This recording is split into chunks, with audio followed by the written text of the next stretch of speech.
Hi, I see you. Hi, Shepherd Warrior. Hi, the World Drifter. How are you doing? Happy Labor Day. How's your Labor Day? I have a question. Why is it when it's cold, and you bathe, you feel warm? Someone needs to explain to me that biology.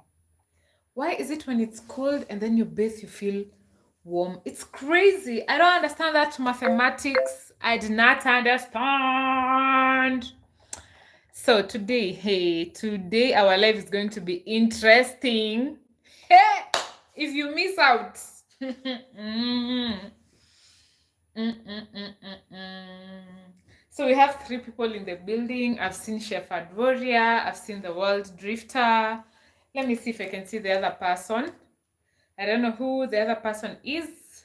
Malala. Malala, why are you laughing? Today's live is gonna be hot. Eh? Hot, hot, hot, hot, hot. Five people in the building. Welcome. Please comment below so that I can give you a shout out if you are watching. So let me see your comments. Shepherd Warrior, Spiral Black. How are you, Spiral Black? The World Drifter and Malala, you guys are on board, and today it's about to go down. I'm gonna tell you, hey, how I have been shown shege, me. So welcome. I really appreciate you. It is midnight here in Kenya. Happy Labor's Day to all of you who are here and are in the United States of A. Welcome. So we're going to have a little bit of chit chat, around 10 minutes. I don't know if 10 minutes is enough for us to allow more people to come in so that at least we can start the story. And 7 people in, please make sure that you give this video a big thumbs up, guys. I have eaten rice and beans and my stomach is full. I'm happy. I'm a happy girl. A satisfied girl is a happy girl. I'm so happy. I'm not hungry. So please like the live. We have 7 people watching. Like the live. Let us give ourselves a window of 10 minutes and then we start. I start showing you the shaggy that I have been shown. Hey, me. You don't joke with me. I'm telling you, you don't joke with me. I've eaten. Here we call them yellow beans. They are yellow. They are called yellow beans. But I usually see them like it's like they're usually green. But yes, yellow beans with rice and some greens, and I am okay. I am happy. I am satisfied. I am good. So 3 minutes in, let us wait at least for 10 minutes as we wait for more people to join so that we can start our story with a good number, and also so that we cannot be going back every time, telling the same story as more people are joining us in, right? Yeah, so for me, I am happy, I am satisfied, my stomach is okay. My stomach is okay, I'm okay. So before we start, my lunch was kidney bean and tomato stew. Oh, I know the kidney bean, the one that Jamaicans use in their stews and soups. That big rice bean, I think I know it. So 9 people, please like the live as you join in. And Shepherd Warrior, Shepherd Warrior is our moderator. Sparrow Black is also our moderator. He's dropping links below. If you're new, you can subscribe. And you can also donate to this channel or sponsor this channel for more content to keep on coming. So as we wait for Paul to come in, let me just show you. So today's topic was actually impromptu. It is something that I had not thought of yesterday nor of today in the morning. So it just dawned on me like around afternoon there. I was like, wait a minute, I can do this live because today people are at home and they are chilling and it's a story time. And since it is something that I had not planned, let me show you the work I've been doing. I love you so much. I mean, I'm not even finished. It is just that the time that we had scheduled this live, it was the time was coming, like was coming nearer, so I just had to stop what I was doing. So let me show you. So this is my notebook where I usually like write everything. I'm not even half of what I was supposed to write. Let me show you. So this is where our story starts, because it is a story that I've just thought like impromptu, right? So I was like, let me write down some important notes so that I do not forget while giving you this story, because I believe in a story every detail is very important. So I wrote these 2 pages, and then I continued writing, and then I continued writing, and then I'm like, oh my god, this story is not ending. It is larger than I thought. I beg. And then I continued, guys, because I don't want you guys to miss on the tea. I really want to give you all the information. Like, I don't want to miss anything, and the story to be as interesting, as interactive, all those kind of things, right? So I continue writing, and I continue. And I continue, guys.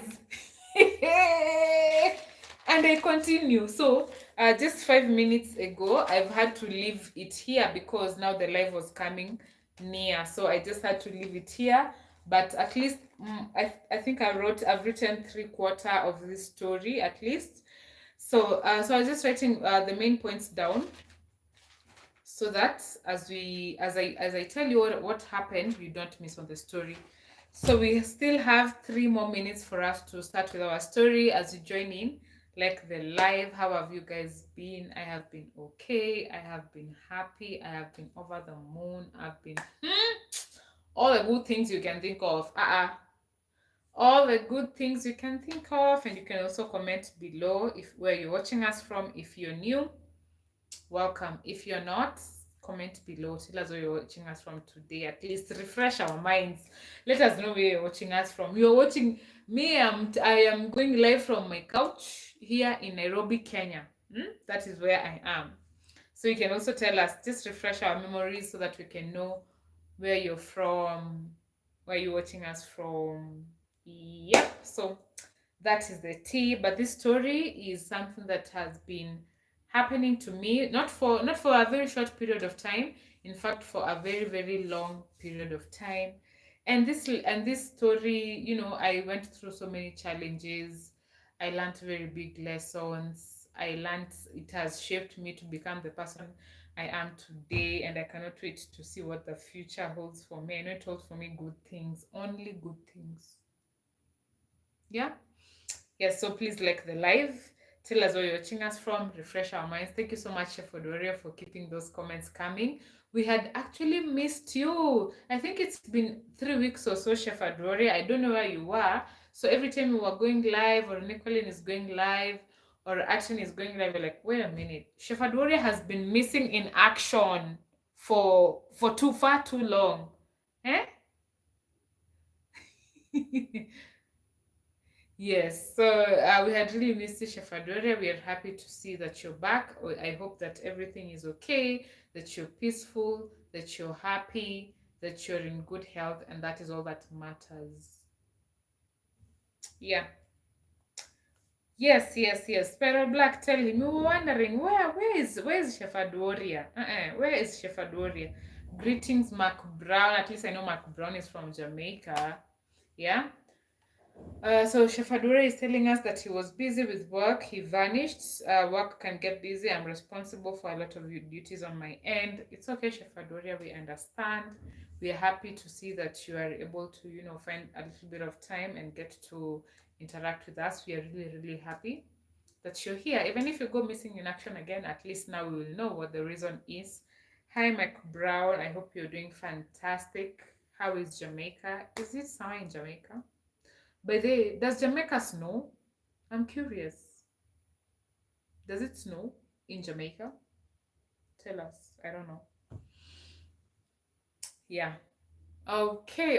Oh, 1 minute, 1 minute until we start getting to tell our stories. So if you're coming in, we've not yet started with our stories. We were giving ourselves a 10-minute window to let 17 people joining in. 17 people. Yeah. Your girl is really blessed. So as you join in, we are about to start our beautiful story. So 10 our 10 minutes window is over. So the people who will join us after this, they will just have to continue with the story from where they have found the story. So if you're watching this, thank you so much for coming in. Today the tea is hot. The tea is hot. You don't want to miss this tea. Eh? Hey. And if you're joining in, I was telling the people who have been here before that this story is something that I hadn't thought of yesterday. I thought about it today in the afternoon, and I was like, you know what? My people are enjoying their Labor Day at home, and they're just at home chilling. So why not me not give them, some story to keep them busy during the Labor Day. So I've been writing a few points. So I wrote because I'm like, in a story, notes not notes but points are very important. So I wrote, and I continued writing, and I continued writing, and I continued, and I'm like, bro, this story is not ending. What is happening? I beg. And I continued. Imagine it's not ending, and then it's continue. I'm like, so here, me leaving it here, it's because the time of our life, starting our life, was like the time was nay. So I just had to start and leave the story pending. But I hope that from here onwards, I'll be able to remember the details here and there. So let me first read your comments, and then we start. You guys, you see the shege that happened, eh? The shege that happened to me and Sese. So let me read your comments, and then we start this story. And anyone who's joining us after, you'll have to continue. So 15 people, make sure that you like the live. So number 1. Oh, King, how are you, King? Oh my God, King, how are you doing? So I know all of you who are watching, you know King. King, Kim Mbwezeleni. King Mbwezeleni is the gentleman who hosted us while we were in Tanzania, in the village in Tanzania. So King, it is such an honor to see you here. I've never seen you on my live, so it's such an honor. And again, thank you so much for hosting us for all those days, making sure that we are able to sleep, we are able to eat, we are comfortable, we feel at home. He even took us around places. We never felt like we are in someone else's place. We felt that we were at home throughout that time. So thank you so much, King, for joining in. It was really an honor, getting to know you. So yeah. So let me just read your comments, and then we start. High standard procedure. I have seen you. Yes. Okay. David Cadwell. Hi, David. Hi, hello, Anne. David from Florida, United States of A. I hear Florida doesn't snow. That's crazy. Hello, Anne from Garang in Adelaide, Australia. Oh my goodness! And today is very interesting because this tea that I'm supposed to give you, it has to deal with something in Australia. So stay tuned, okay? In Australia right now, it's in the morning in Australia right now. So welcome all of you. I acknowledge all of you who are commenting, and all of you who are not commenting. 15 people, like the video, and let our story start, okay? So you'll be seeing me referring to this book because I was writing some points down because it was an impromptu story. I hadn't thought of it, and I didn't want to miss on the important points. So let's start. So today, high standard procedure. So today, guys, I'm going to be is it vulnerable or just being a human being? I think I'm going to be the combination of those. Vulnerable and a human being, okay? So, there's this place that I used to work before a while back, right? And this story is good. This story, all of these things that I'm telling you are connected, and it's real fire, real shaggy.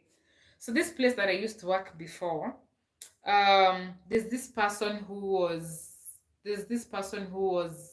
a manager in this particular place. This person was not the owner, but this person was the manager of this place. So let me tell you a little backstory on how I ended up in this place, okay? And please remember all these points that I'm giving you, because all these points will be connected. So this place where I used to work before, let us call it ABC place, right? So this ABC place where I used to work before, not intentionally. First of all, I was not supposed to go and work there. What happened is, one of my best friends who is abroad, she's the one who connected me to that job, and and I didn't want to go to that job. So, and because I didn't want to go to that job, because I had previously encountered a very bad experience from a certain place I was working, and I was like, you know what, I am done with employment. Me. I am done with employment. So I was done with that shege. So my friend who is in abroad got to connect me to this ABC place to go and work there, right? But because I had just had a very bad experience previously from where I was like, you know what, bestie, I am not doing this. I am going to tell someone else to go there. So me, I knew also another very close friend of mine who did not have a job. I told her, you know what, there is an opening, and they have this position which you have studied for, so go for it. So she went there. Okay, so this close friend of mine, she went there, worked there for around 3 months, and then another position came. So this friend of mine whom I had told to go and work there, she gave me a call and she was like, now at this time now I was desperate. At this time I was desperate because now this friend of mine who had gone to that ABC place, she called me and she was like, and there's this and this position, you can come and work because things are not going well. Things were not going well for me. So like, okay, yeah, I'm coming. So this, what is shege? Shege means chaos, like things, something that is not like someone showing you, like someone not doing things right for you, or someone doing bad things to you. Exactly, someone doing bad things to you, or you're experiencing, you're having a bad experience, right? So my very close friend first went there, and then I went there 3 months later. And remember, I was the one who was to go to that place initially, because it is my friend who was in abroad who told me, and there is this opening somewhere, and I know this person, and they're looking for someone, and they've asked me, and I'm recommending you because we've also studied in this department. So it's like, nah, I'm not going. I am done with employment. I've just had a bad experience, and I'm not going. So I told my best friend. She went there. 3 months later, things were not going very well for me financially. There was an opening, and that is how I ended going to that place. Okay, are we together? Are we together? Okay. So I went to that place, and then I started working. So there's this particular manager in this place. This manager whom I'm telling you was not the owner of this company, right? I remember the position which I was being asked. This person was telling me, send me a selfie. I'm like, bruh. I mean, those things don't happen. Apparently, they do happen. It's just that I had not experienced someone telling me to send them their picture before I get to a job. Anyway, I sent them their picture. They told me to report the next day, and that was it, right? So this particular position that I was going in this ABC place, we've said the ABC place is the company where I was working before, the name of the company. So this particular position where I was given to do this work, I did not have any experience before. And because I did not have experience, I was just out of school. I really did not have a lot of background experience in terms of work, generally in terms of this particular duties or position, right? So I could find myself in so many mistakes in terms of the work that I am doing, right? And besides that, apart from me not being able to do my work very well because maybe I was not keen, I was making mistakes, I was not proofreading things, because I was making mistakes. And aside from that, this particular position really required me to be very smart in terms of my outward appearance, in terms of My hair needs to be done always. My nails needs to be done. I need to have heels all the time. My outfits need to look really, really good. So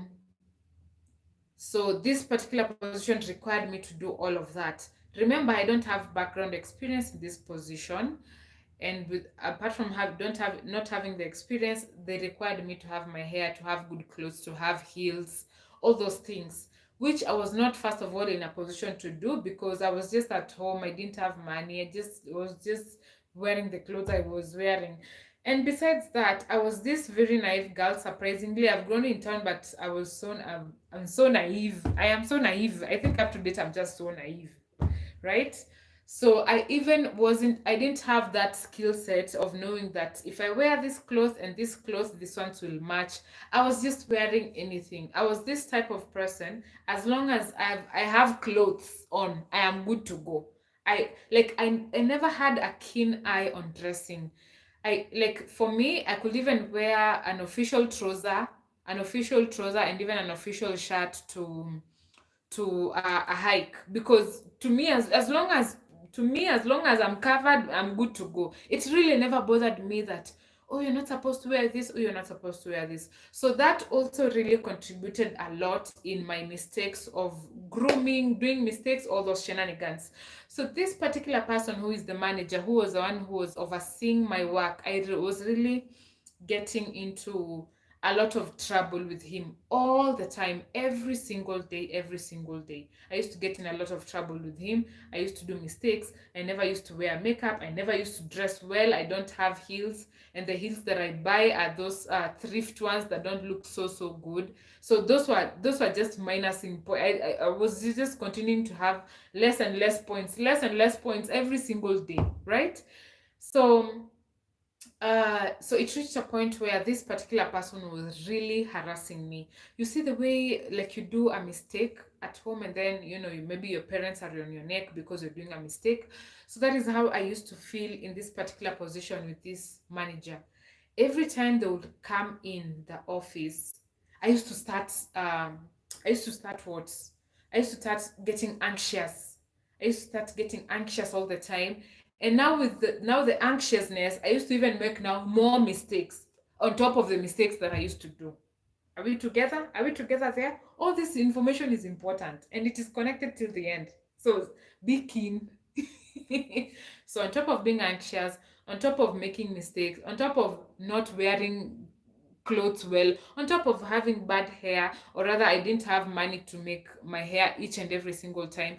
So every single day it was just minus and minus and minus. And within 1 month of me being there, I had made so much mistakes, and all the managers in unison wanted me out of this place. They wanted to fire me, okay, because of all these things.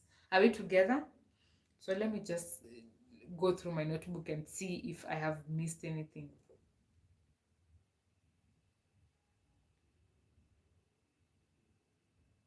Okay, I've not missed anything so far. So within 1 month of me being there, all the managers in unison wanted me out because they I was not the ideal person for this particular position. So interviews were usually being made for this particular position, and mind you, I'm the one who is welcoming visitors. So people come in, and then when they write down, when they say the reason why they've come in, it is for an interview for this position that I am there. So I used to feel very bad. And then this one particular time, this manager calls me when I am out on a hike on a Saturday. So they call me, and then they start, like, because he used to now harass me, he used to call me, Anne. He used to call me, Anne, did you do this and this and this and this? So this particular one task, this person was asking me if I did it. And first of all, I did not know that I was supposed to do this thing.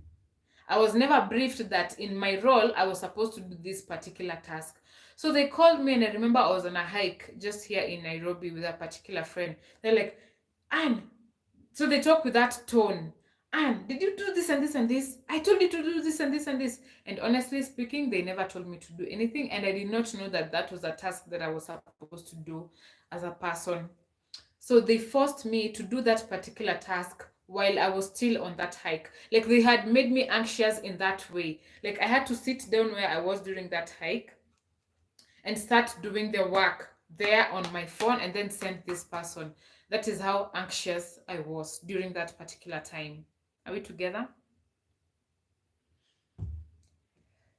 So during this whole time when I'm making mistakes, during this whole time when I am not very good at my job, during this whole time when I'm looking all shaggy, wearing bad shoes and bad clothes, I was feeling like I was letting myself down. I was letting my close friend down because she's the one who told me to come to that position, the one whom had gone previously. So I was feeling like I was letting her down. I was letting myself down. I was letting my parents down.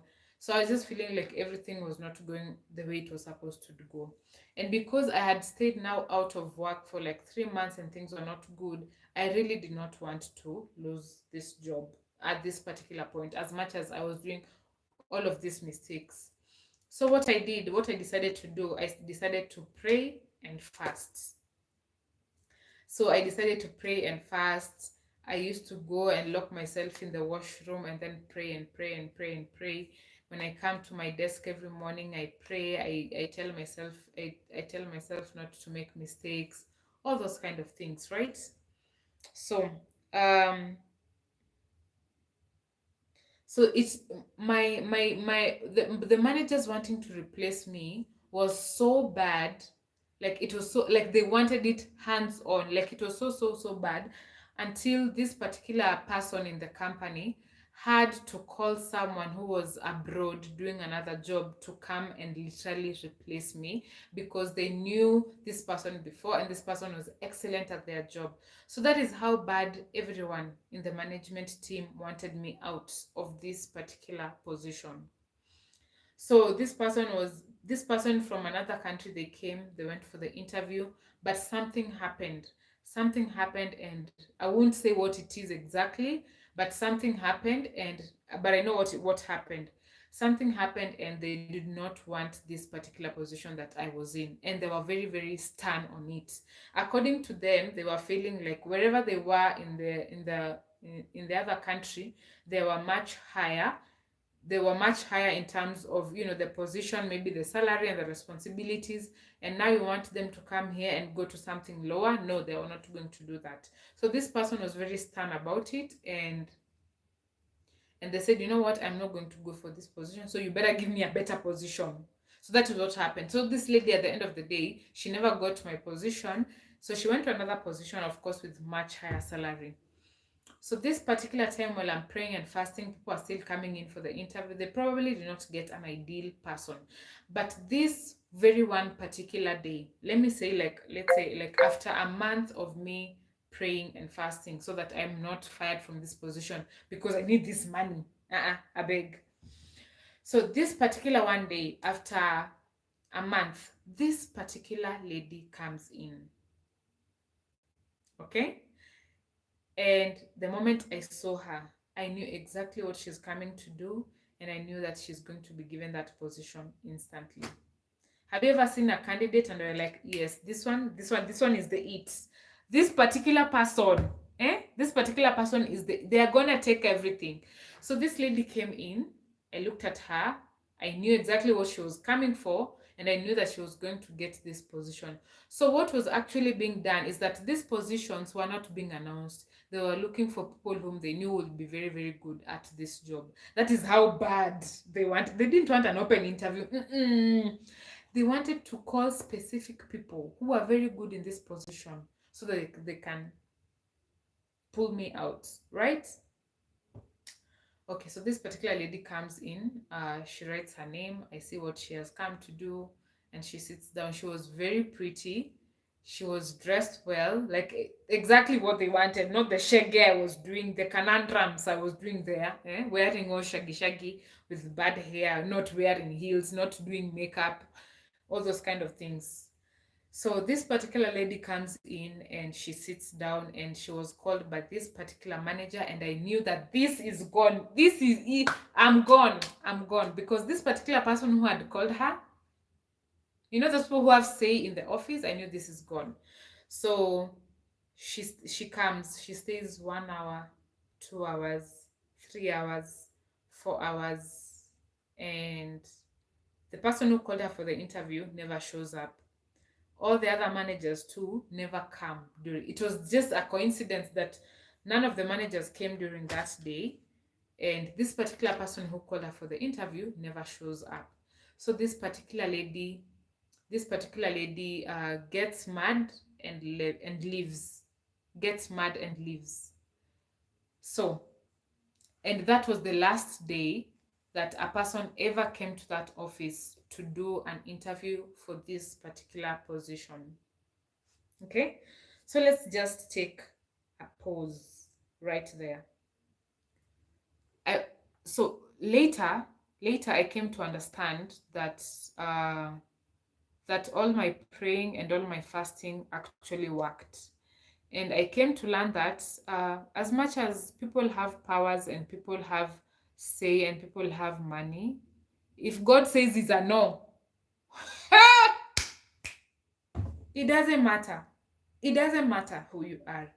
So the lesson that I learned from that thing was that you can imagine these managers flying in people to replace me, these people refusing the job, beautiful ladies coming in, beautiful ladies who know how to dress, they look posh, they look classy, they have nice hair, being selectively called by the management. They could come in for the interview, they are either not given feedback, or these managers forget in terms of they have so many other things to do and they never show up for the interview.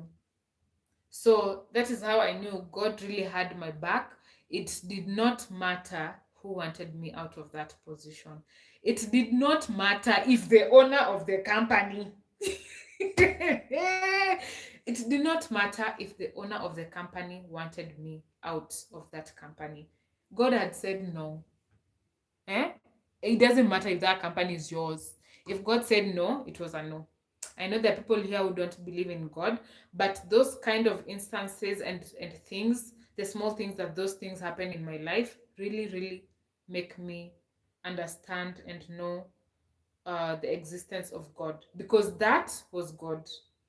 All these managers not coming for an interview, this pretty lady coming in, and you know that this is gone. He imeenda. In Kenya, we usually say he imeenda.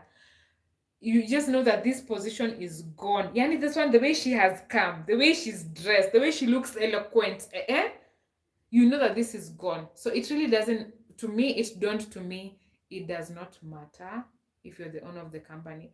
If God says my child is not living here, she's not. Okay? Okay, are we together? So that is a little bit of part one of the story. And this story is about to get juicier. We are not getting even to the meat of the story. Okay? So that was it. And then it happened that that manager who was harassing me, okay, he was actually correcting me, but the way he was correcting me in doing things, like when I used to do a mistake, he used to call me, Anne, come here. And then I go, what is this? What have you done? What is this you're doing? Eh? What have you done? Eh? Is this how this work is supposed to be done? Eh? And then she calls that friend of mine who had told me to come to this position. And then he says, Susan, look what Anne has done. What is this that she's doing? Is this the way it's supposed to be done? So that was the kind of way he used to, correct me or identify my mistakes. Okay? So I used to feel very anxious, I used to feel very down, I used to feel all those kind of things. And with that particular being in that state of being anxious, of being under pressure, on top of me making mistakes, I used to make more mistakes on top of that because of that state that my body was in. When this manager used to just walk in the office, all of a sudden my energy shifts. I feel bad, I feel anxious, so I just make more mistake naturally. Even if I write something, and then because now it reached a point, because the mistakes were so many, I had to proofread things 10 times. But as much as I used to proofread those things 10 times, I could not see the mistakes. I could not see the mistakes because my body was anxious all the time, the whole day. I was anxious, anxious, anxious. Okay. So as much as I used to make a mistake, I used to make a point maybe to proofread or to counter check have I made a mistake before forwarding my work. But I could not see those mistakes because I was naturally anxious. Okay. So it happened that this particular manager who was making me be in that, maybe he was doing it out of a good heart, but the way he was projecting it or correcting me was making me feel, down in a kind of way. So it reached a point something really, really bad happened to this person, and he had to be fired. Are we together? He had to be fired. And that is another thing and that is another small point that I say that God really, really had my back. Because if this person could have continued being there, I would have continued making more and more mistakes because of just how I was feeling naturally. Are we together? Okay. The moment this manager left this company, and mind you, if someone leaves, if someone gets fired, that does not mean that their life will end. No, God is probably opening for them bigger pastures. So, okay. So probably God was just saying, now you get fired, go for greener pasture, so that also this girl can just do her work in peace. So the moment this manager gets fired, I instantly start doing my work very well. The mistakes stop. I start loving my work. I start doing my work very, very, very good. And this goes on for months and months and months. In fact, it reaches a point where I really, really love this job. I really, really love it so much. I got so, so good at what I was doing. So, way later, when this manager left, that is when it dawned to me. I was like, oh my God, I was making mistakes. Yes, I was. But again, even if I proofread something, I could not see the mistakes because naturally I was just anxious all the time. So months went by, almost an year went by. I am still in this position, doing my work very well. At this point, I've learned how to dress a little bit well, better than the way I was. At least I know how to make my hair. At least I that was the first point where I started buying, makeup, because as I'm telling you, I was a very naive person. So I used to, like, I bought makeup, I bought a makeup kit, I used to do, makeup, not every day, but I used to try. I used to try, even drawing eyebrows. I beg.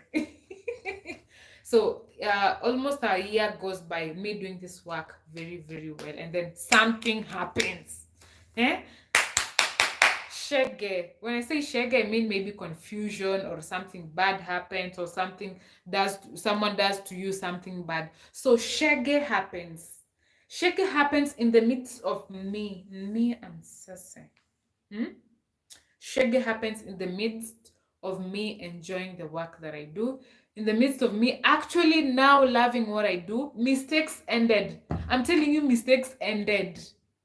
In short, with experience, I got better and better and better and better and better. Are we together? So almost an year ends. Let's say 2 months before the year ends, me being in that position. This shege, this shege comes in. So let us call that manager person A, right? Person A. So person B is introduced to the company. A new person is introduced to the company. Little did I know, or little did he know. I'm telling you, even God can use your worst enemies as vessels to uplift you. Are we together? So person B comes into the company, almost a year me being in this position. Now, I want to say this. You guys can think that I'm a very bubbly person, that I talk all the. I don't talk. I'm a lady who knows when to talk and when not to talk. Naturally. Yes, I am bubbly. Yes, I talk. Yes, I'm an extrovert. But I know where to draw the line. I don't talk when I'm not supposed to talk. When I'm supposed to talk, I talk. When I'm not supposed to talk, I don't talk. So in this particular company, which is called ABC, my best friend who called me to be in this position, uh when I was still very new, 3 months, 4 months, 5 months, 6 months. Naturally, in any environment, I'm this type of person who will just lay back and just do my thing and just concentrate and just be in my own world. Have you ever seen those people who are at the workplace? People think that they are in their own world or they are confused, but in the real sense, these people are really smart.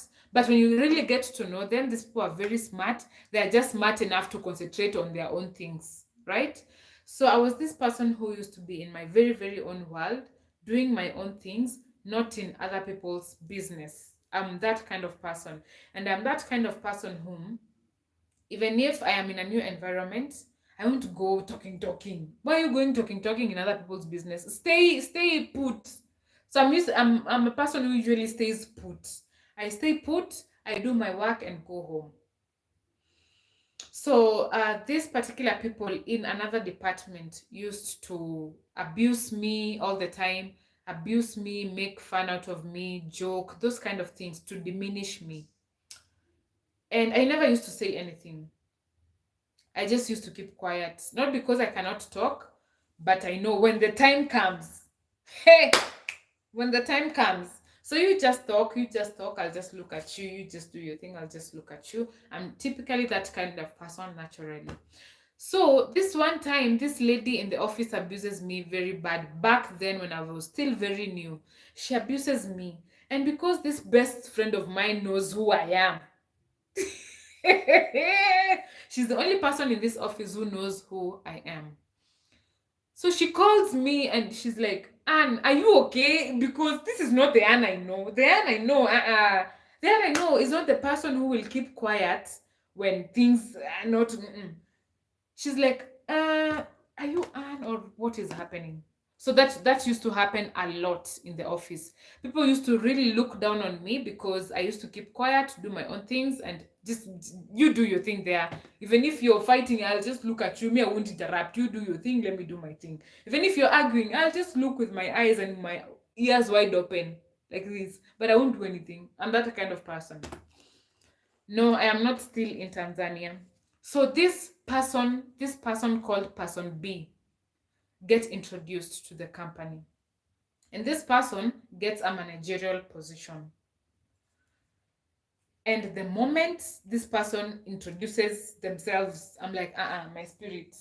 Mm-mm, mm-mm, mm-mm, mm-mm. Have you ever just seen a person you're like, your spirit is not aligning? Yeah. So let's call this person person B. This person B who gets to introduce to the management almost 1 year down the line, while I'm in that particular position where I've gotten really good. I am loving the job. I'm not making mistakes. I am doing my nails. I am doing my hair. I am wearing heels. I am dressing well. At least I was not there, but I had greatly improved. I had greatly improved by 50%. Probably I just didn't have enough money to, buy the really, really good clothes that were needed. Are we together? This person comes, they introduce themselves, and my spirit is like, me and you, mm-mm, nah, mm-mm. I was like, waiting be this. So let's continue.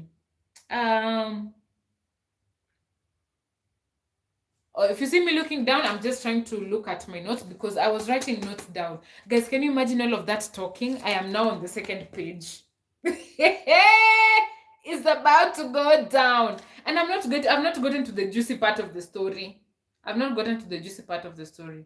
I agree with you, Simbo.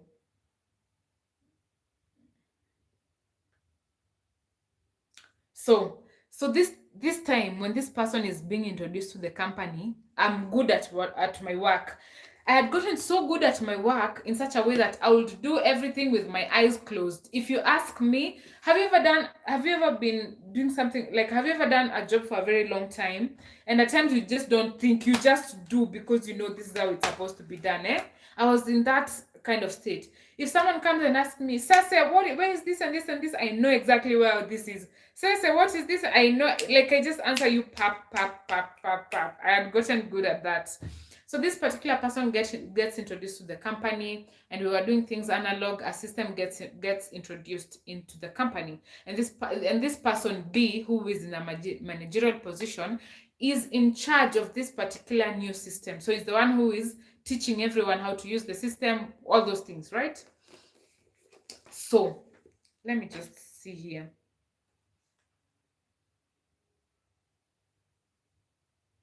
So I am this kind of person, or I don't know if I'm still am, but I think I am. I was this kind of person. I'm saying was because I used to work there. I was this kind of person where if I make a mistake, I will admit that I've made a mistake. No matter how big the mistake is, I will admit that I've made a mistake and I will be very ready to correct the mistake. And if I have not done something wrong, eh? If I've not done something wrong, I will tell you I have not done it. And luckily enough, people were starting to getting to know who I am. So if I've done it, I will admit I have done. If I have not, I have not, and I will tell you I have not. So this particular person, we used to work hand in hand. This is needed. I need to do this before it passes down to this person. So there's this particular time, my boss now. On this whole story, this is where I'm introducing my boss. Okay, my boss gives me a particular task to do a particular task. I mean, I'm able to do it. I've become very skilled. I'm doing it very good. So he gives me a particular task to do, and I'm not able to do it. And the reason why I am not able to do it is because this person B is the one who has just come in and has been introduced into the managerial position and is the one who's coaching us on the new systems and operations. So the task that I'm supposed to do, the person who's supposed to initiate the task is person B, the manager, the other manager, the new manager, right? So my boss calls me 2 days later. Tin, tin, tin, tin, tin, tin. Sase, did you do what I told you? Did you? No. Why didn't you do what I told you? I told him I did not do what you told me because person B has not initiated the task. Because person B is supposed to initiate the task so that I can be able to do it successfully and then forward it to you. And then he's like, you guys are in the same office. What is happening? Go and tell him. And then I tell him, I told him for 2 days and he has not done it.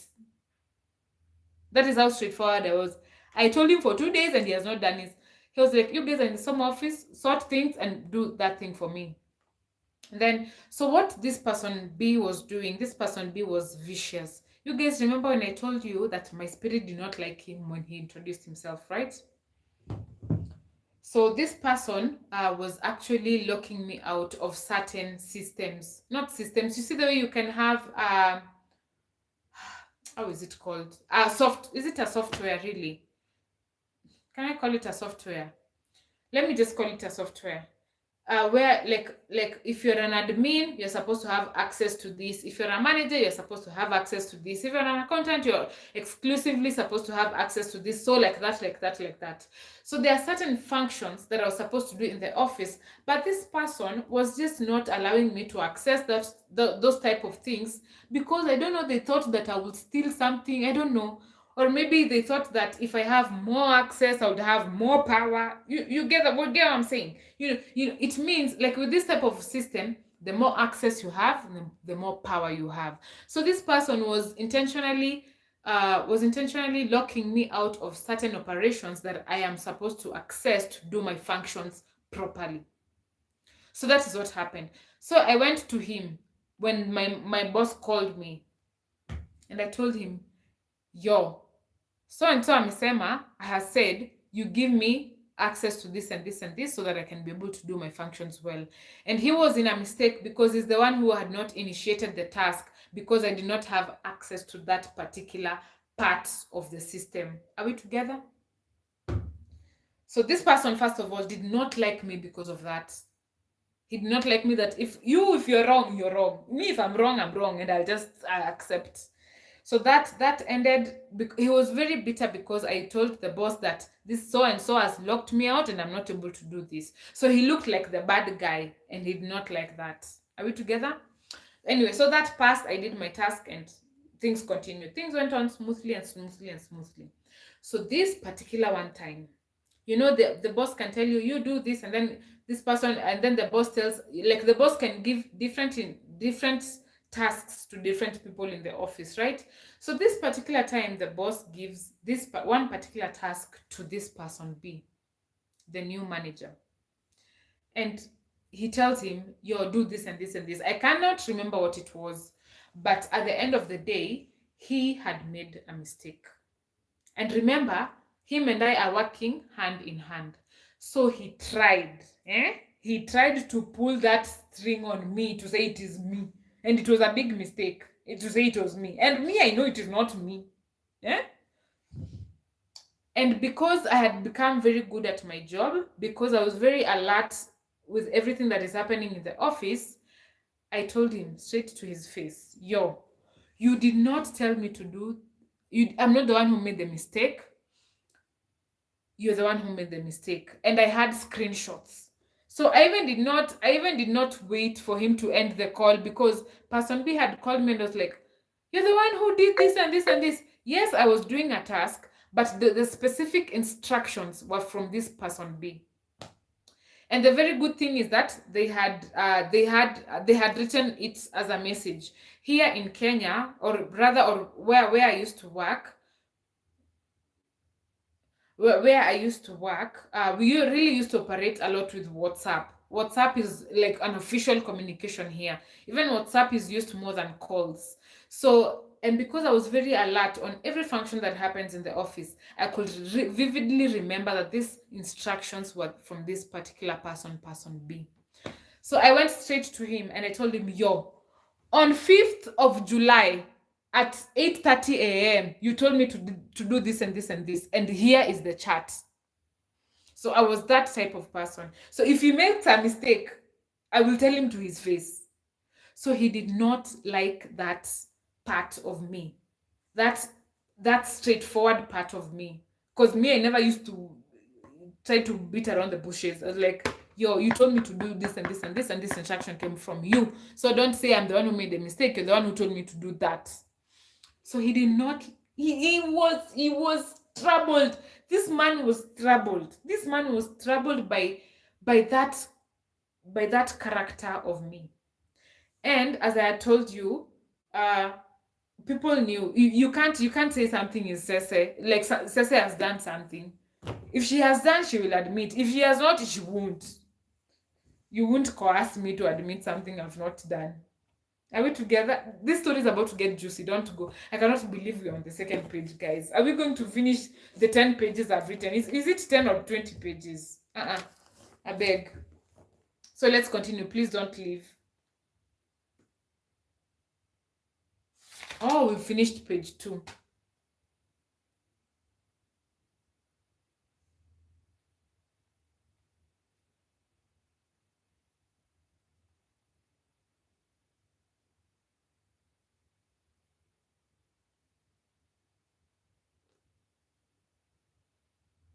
Guys, we're in page 4. We are in page 4. I'm just reading through to see if I've forgotten something.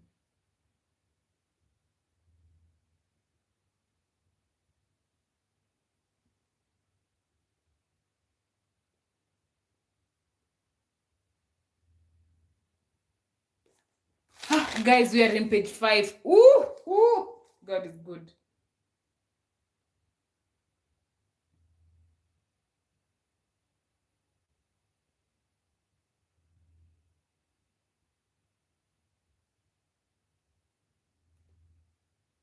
Okay, guys.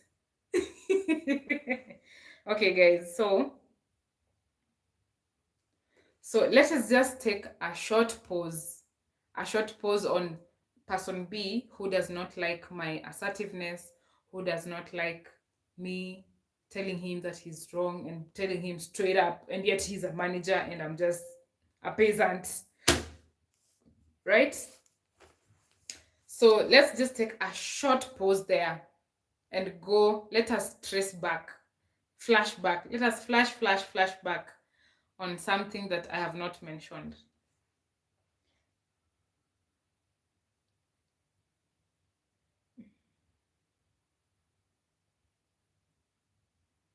So there's this place where I used to work. way before the ABC place. ABC place is just the previous place where I used to work. So let's call the previous place uh what? Uh XYZ place. So I used to work at XYZ previously before I went to ABC place. Are we together? So this place where I used to work, it was a lot of work, and it was my first job immediately after campus. So while I was at XYZ place, I was given I went to the department of where of what I've actually studied for, and I worked there for a period of 6 months. So while I was new at this XYZ place, there's this one particular man. I'll call him a man. He was is it a gentleman really? Whatever. So this particular man is the one who used to coach me on the duties and the activities and the functions that I am supposed to do in this particular department. Remember, I am just fresh from campus. So this man coaches me well. He anytime I need something, I go to him, he tells me. Anytime I need a clarification, he's the one who tells me. So he used to coach me in every single thing. And I understand where this man was coming from the things that I'm going to say way later. So I do my job. I do as I'm told. I work as I'm told. I get to work as I'm told. Everything I do, everything as is supposed to be. And I rarely used to make mistakes because there's someone who could, go through my work right before I forward it to the manager, right? So in this XYZ place that I'm working, just after campus, he used to tell me like the way you're being oriented, right? So this one time, this person, did you call him? This man, we didn't give him an abbreviation. This man told me, by the way, here, every once a month, someone is supposed to go home. Like every once a month, you take a 1 day off. Every once a month, okay? So, and he told me, and since you've come this month, so you're only eligible to now going for a day off next month. So next month reaches. And he didn't tell me the protocol in which I am supposed to tell who and who that I'm supposed to go home, right? So one day I just decided, you know what? Today I'm resting. Me, I just decided like that because I knew at the end of the day, you're supposed to go a 1 day off. So the only person whom I had informed was the HR, the human resource manager, right? I told him, yo, I'm not coming tomorrow. Tomorrow is my off. And she said, okay. Because that is, of course, you have to inform the HR that you'll not be around. But the next morning, I get a call. I get a vicious call from this man. Yo, why are you not here? Eh? Who's supposed to do your work? Da, da, da, da, da, all those things. Because the work that I used to do in that particular place was a lot of work. Anyway, so he calls me, and then I told the HR, and then he told me, no, you're supposed to inform the manager of this particular department. And honestly, I did not know that. So anyway, that story ended, and that was it. So in this particular XYZ place that I used to work, at this particular man, there's a time because I was on only 6 months there for internship. This particular time, there was now a permanent position that was being advertised, and they were only saying that only the internal people are able to apply for this position. So because I was not on permanent basis, I was just there for 6 months. I went ahead and applied for this particular position. And this man saw me applying for that position. And what this man did, he called another lady from another department who was also in the same category as me in terms of 6 months internship. He called this lady and he started talking to her in a way that I could see, and telling her that you're supposed to apply for that position. You see, she's applying. Imagine if she's given that position and you're the one who came here before her. So that was the whole idea of what this man was doing. Anyway, it wasn't a very, very pleasant experience for me, but it was still a very good learning experience for me, especially in what I have studied. So I feel like I've talked and talked and talked. Guys, my throat is, and we still have more pages to go. What are we going to do? I beg. I beg. And we are not yet done. Let us continue. So it got to a certain place where I knew I could see that I am not going to be, my 6 months period is not going to be extended in this particular position, in this particular internship. I knew that my 6 months was not going to be extended. And it was my mom who had got me that job there. She's the one who pulled the strings for me to get the job in that particular place. So, first of all, I was feeling very bad because I did not want to let my parents down. So, I really did not want to let my parents down at whatsoever. So, I really, really wanted to continue with this job so that I can make them proud. I really, really wanted to do that, but everything I could just see that I was not going to be extended within this after the 6 months period. Now, at the end of the day, to just cut the whole story short, to cut the whole story short, I was fired after 6 months. But before I got fired, because I was very stressed and I really, really wanted to have this job, I used to go to church. Like the last month, I used to go to church. And mind you, the church was the distance was twice further compared to my home. So when I used to finish job, I used to go home, right? And home was much nearer, but church was much further. So I used to go to church not every day, but at least in a week, I go at least twice just to pray and tell God, God, please help me retain this position. Please help me. I don't want to disappoint my parents. I don't want them to see that I'm a bad child. All those things, right? Especially if you're a firstborn, it hits very, very hard when it comes to those kind of things.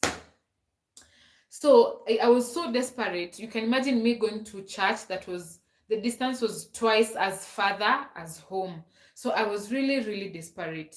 So this particular time, I think the very last month before the 6 months end, the very last week, now for the 6 months period to end, this particular week I was at church still praying and doing the same thing and asking God to please help me. And while I was praying, I was really crying. Like when I pray, I really cry and then my eyes get so red. It's not out of pain, maybe just being emotional and all those things. So it was on a particular Wednesday. People usually go to church in the evening on a Wednesday. So this particular Wednesday, I got there late after this event had ended. So just as I told you, I'm a person who just stays in my corner, I do my things and I go home. I am not in other people's business. So that was what I used to do. I used to go, I sit in a certain corner in the church, I just pray and then I head home. That is all I used to do. So this particular Wednesday, I came after the event is over. I was in a particular corner. Now that time I was crying. My job is ending. What am I going to do? What am I going to tell my parents? I was so like at the end of that prayer, my eyes were red. My face was so like you could just tell this lady is not fine. So while I was there praying, the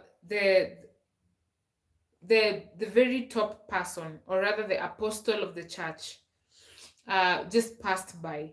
And I think I was almost at the end of my prayers, and I could see her signaling the second pastor to come and attend to me. Now the second pastor, like I could see her. I don't know if I could see or I just felt, you can feel some movement around you even if you're not looking. So the apostle, the very top apostle signaled the second pastor of the church to come and attend to me. And luckily, this particular individual is someone who is, this person is young.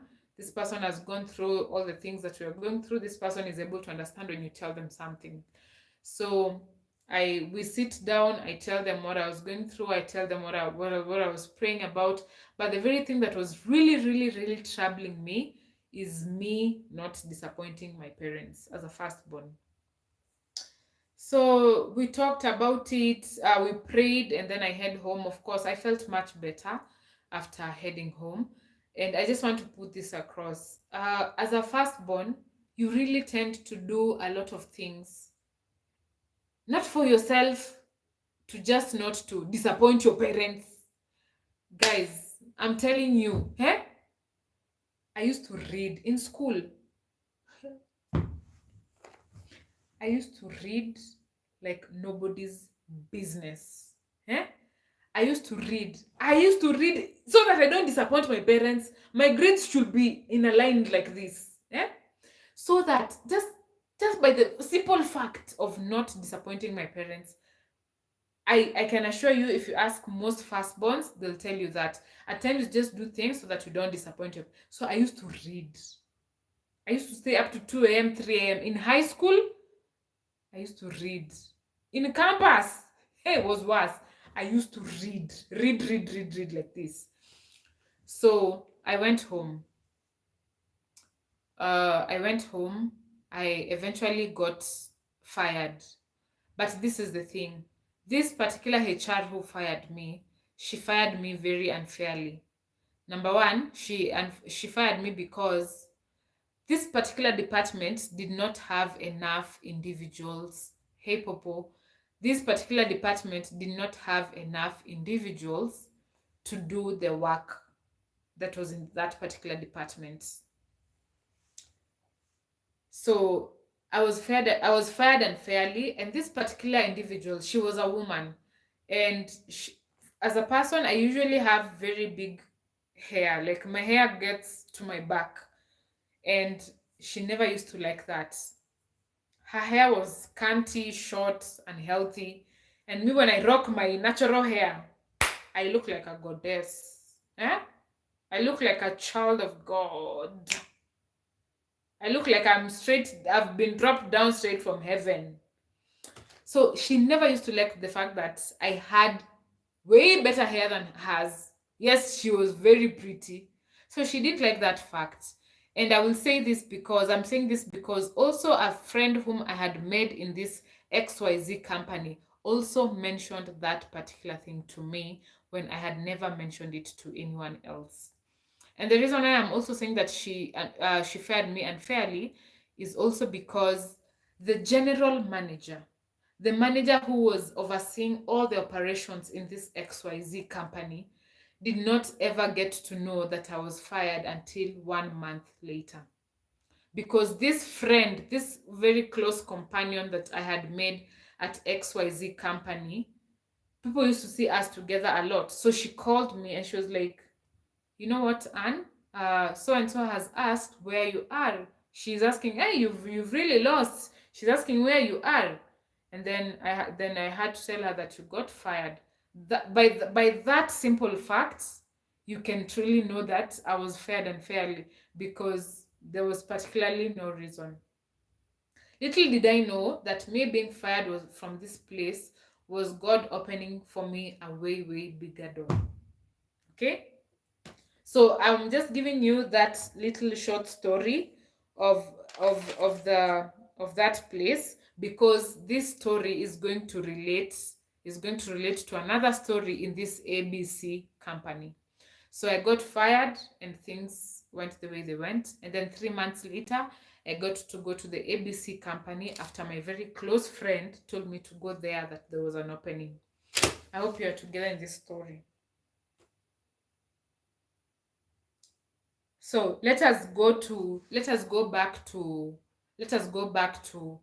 you remember where the person B, the manager who did not like my attitude, the way I was confronting him. If he does something wrong, me, I'll tell you you're doing something wrong. I don't care if you're a manager, I'll just tell you. To the point.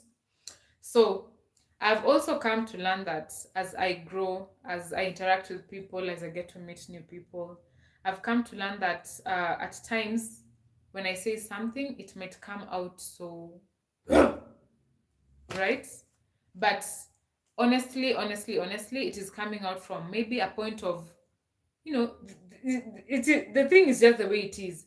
I might see maybe something looking bad, and I'm like, oh my god, this thing, it looks bad.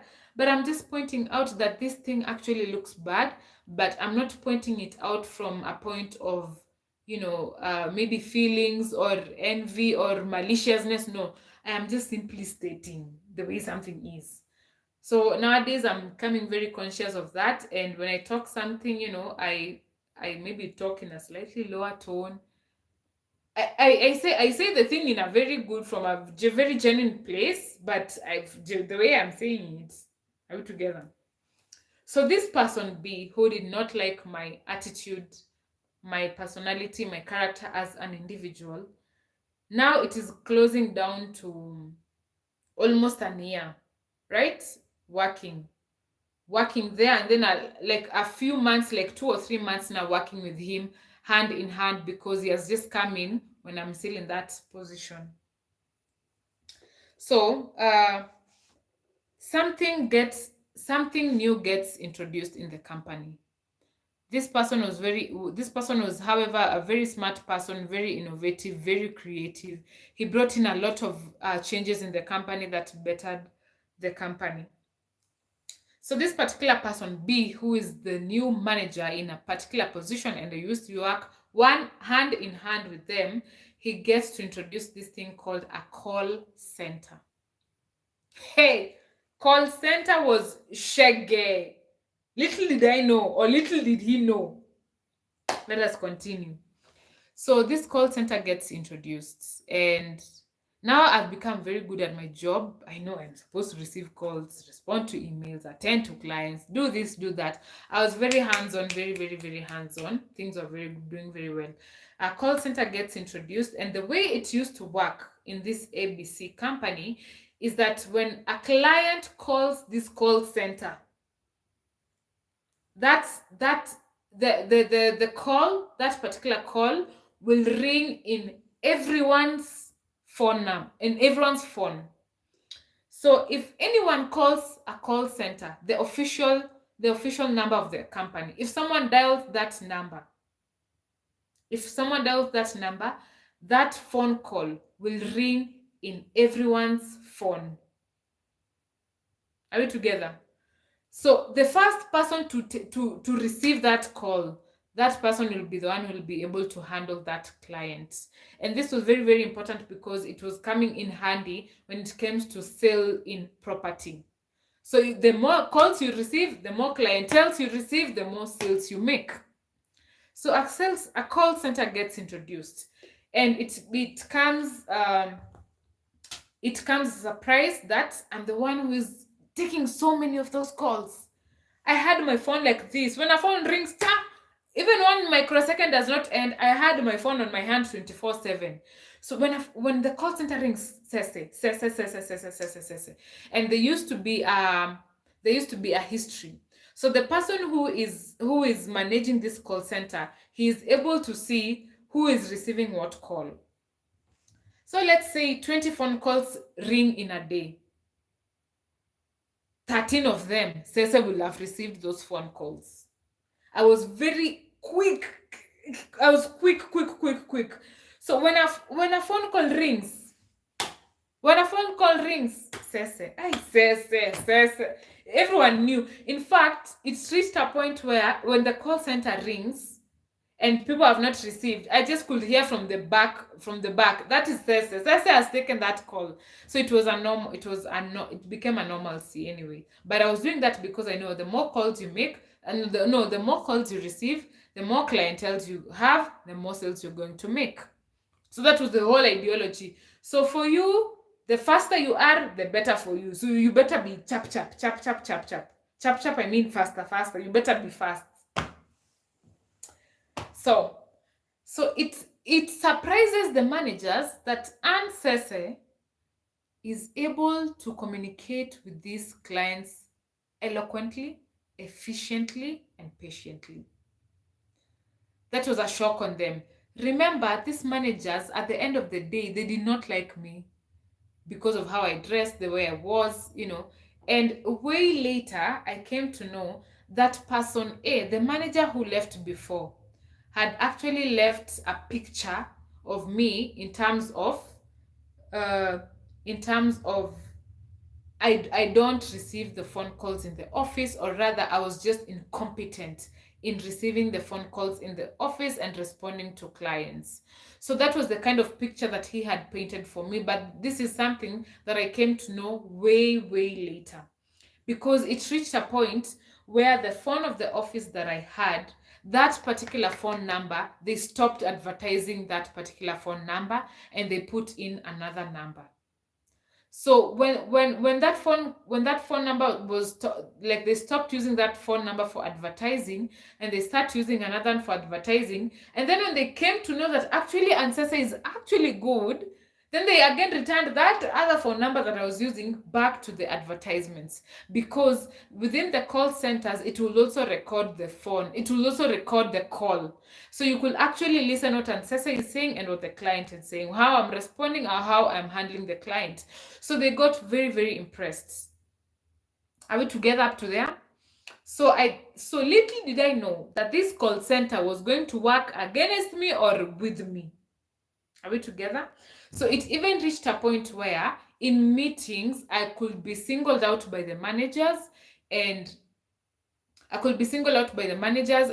will tell other members to emulate me, the way I am receiving the phone calls. So that is how it got to the other old phone being taken back to advertising, because they had been told by manager A that Ancestry is not nini. Ancestry is not doing her work well when it comes to phone calls. But this call center proved them wrong.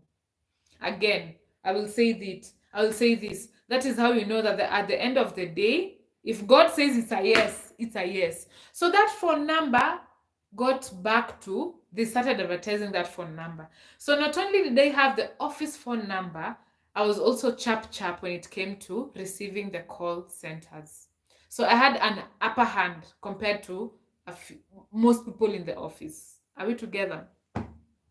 Guys, I need water. My throat is dry. I beg. Ooh. Okay, let me see if I've missed any points up to there.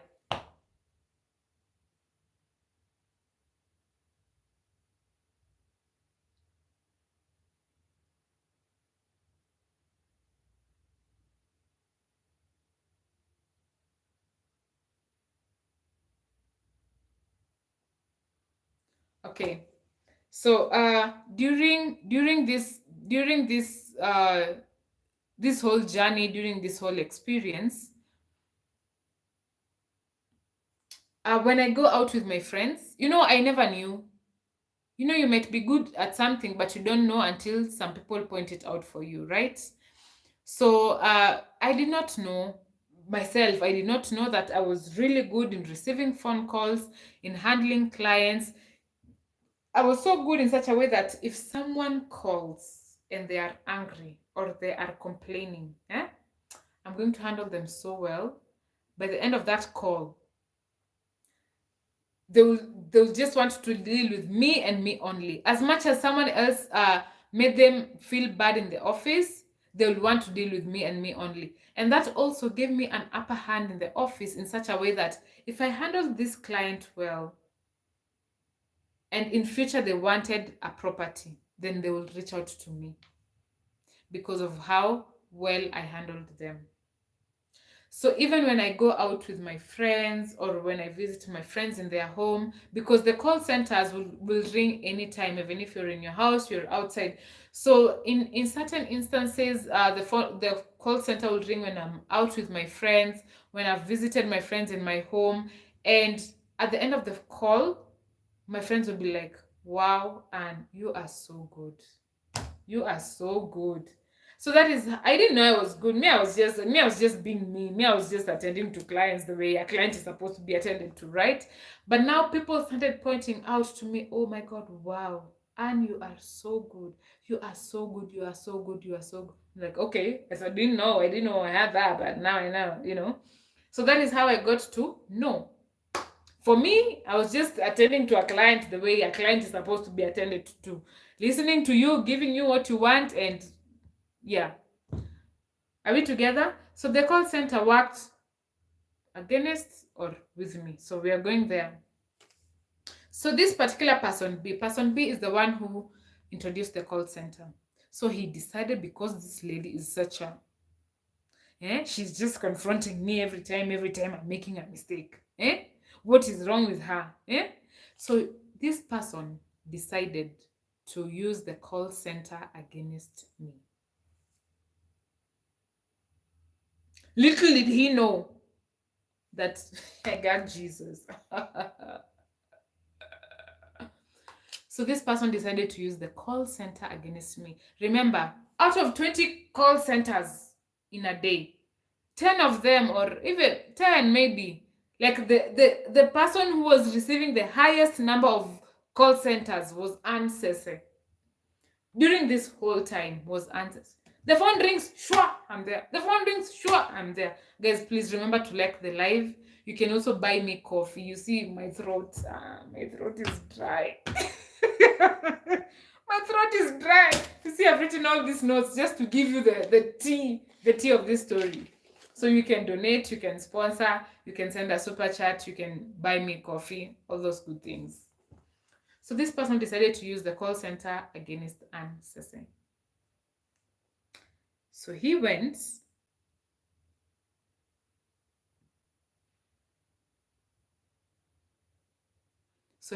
to the managers. Of course, the managers usually have their own meeting. Remember to like the live, guys. So this managers of course have their own exclusive meetings. So he decided to go and tell the managers that Anne Sese is so good. She's so good at call centers. The way she's handling clients is top tier. We are supposed to take her to another department where she will use those skills better. Are we together? So he had a strategy of trying to remove me from working hand in hand with him. And besides that, he wanted to frustrate me at my workplace. So he said, remove Anne Sese from where she is. No one told me this, but I know for sure. And I will tell you why I know. He told them Anne Sese is supposed to get out of this place and go to this other department so that she can use those skills better there. But this person, having been in this industry for a very long time, talking to a client and closing a sale are two totally different skills. You can be very good at talking to a client, but closing a sale is a totally different skill. And this person, having been in this industry for a very long time, I'm pretty sure they knew that. So they knew, yes, I'm good at talking to clients, but they knew that I'm not good at closing sales. So I was taken to another department. This department was called Sales and Marketing. So I was talking to a Sales and Marketing department. And the Sales and Marketing department, the way it works, you will not get your salary if you do not sell. You will not. Even if you go 6 months without selling, you're not going to get your salary and you're expected to work. Are we together? On to the next page.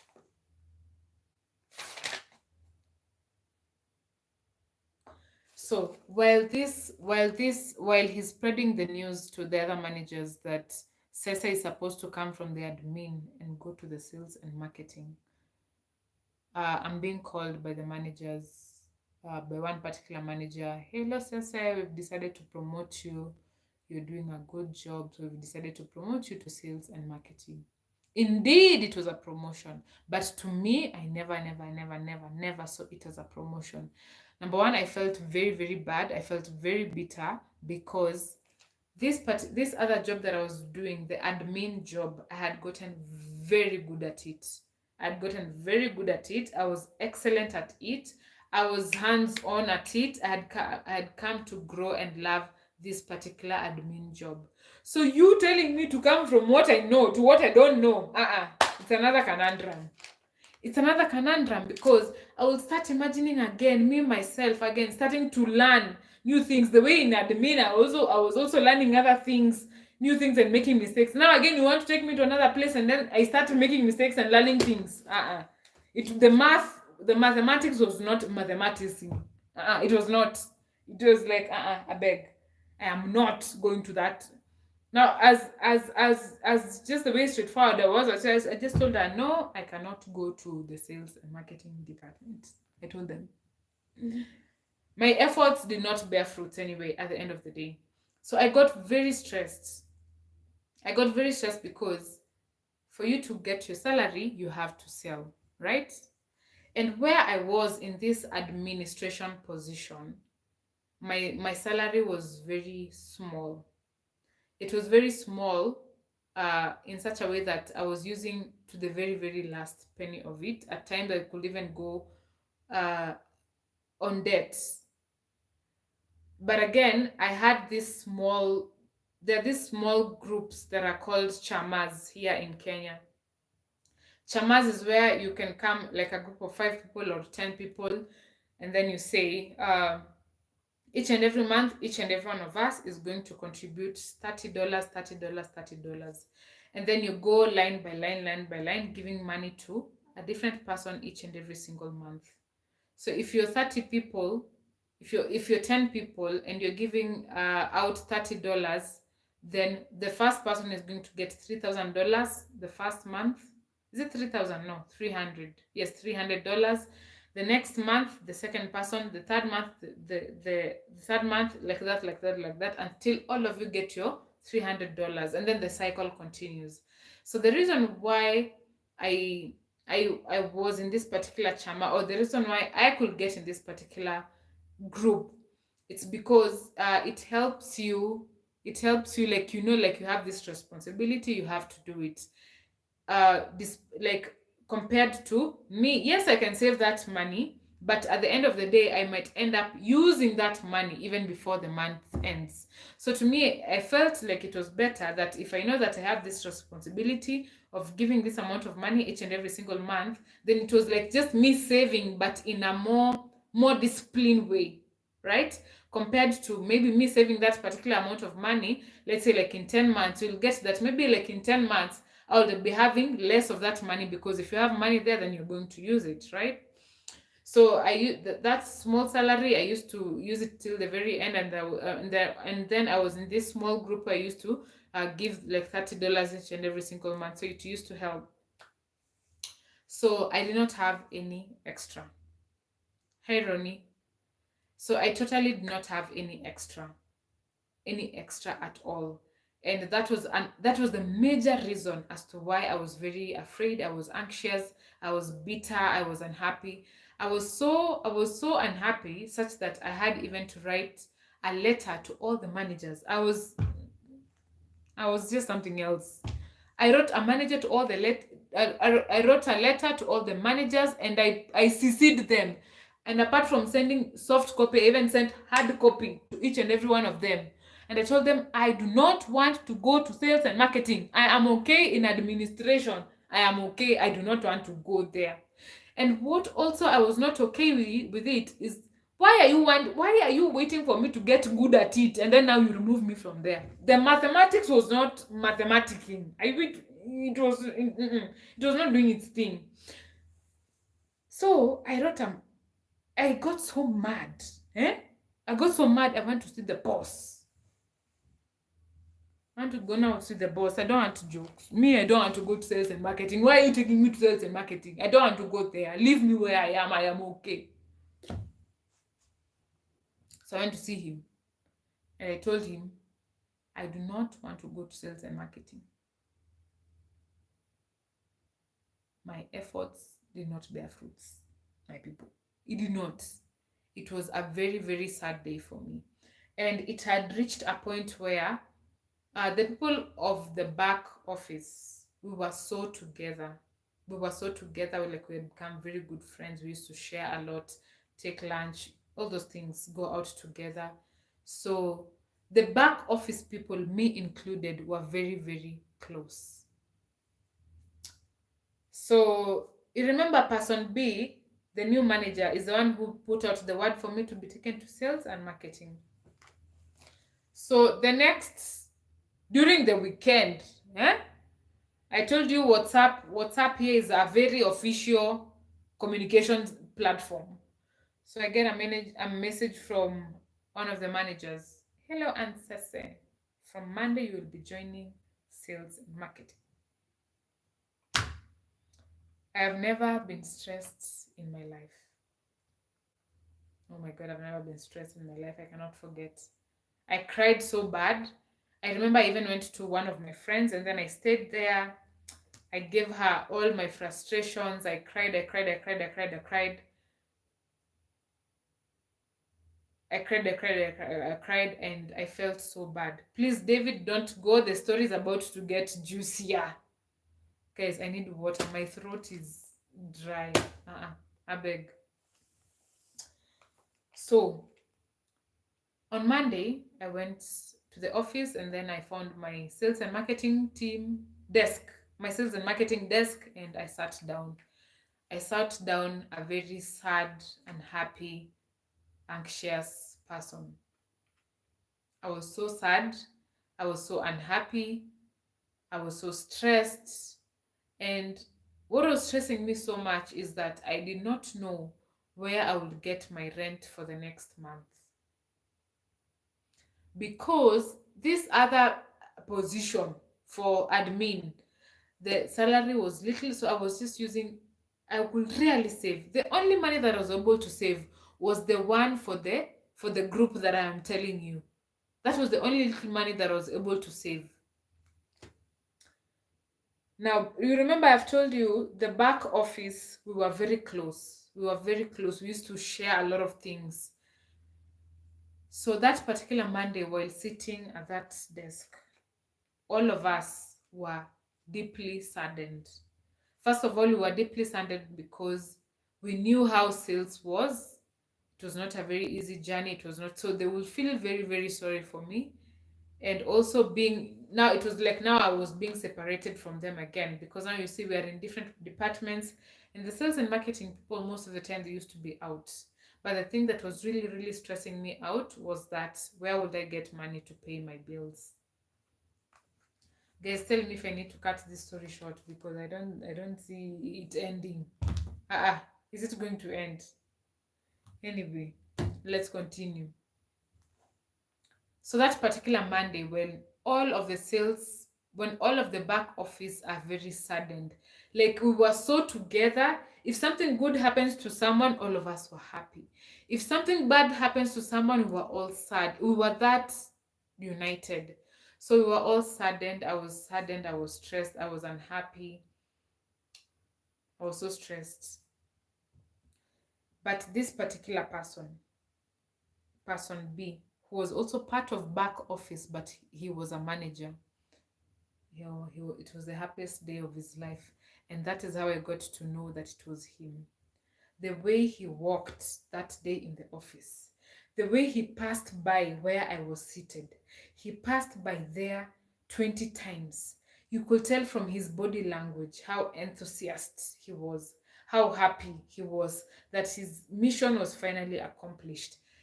There were two of his missions: me getting out of his way because I used to confront him, and me being in a position where I'm not sure of my salary. So that made him happy, that I was not sure of my salary. So I didn't know if I will stay there for long, because if you don't sell, then you might not stay there for long, because you have to stay at home if you cannot be able to get money to even have transport to go to work, right? So that used to make him very happy. It made him very happy. I could tell, all of us could tell how happy this man was. Little did he know that God got him. Let us continue with our story. 1 hour 30 minutes in. Let me read and see if I've forgotten something.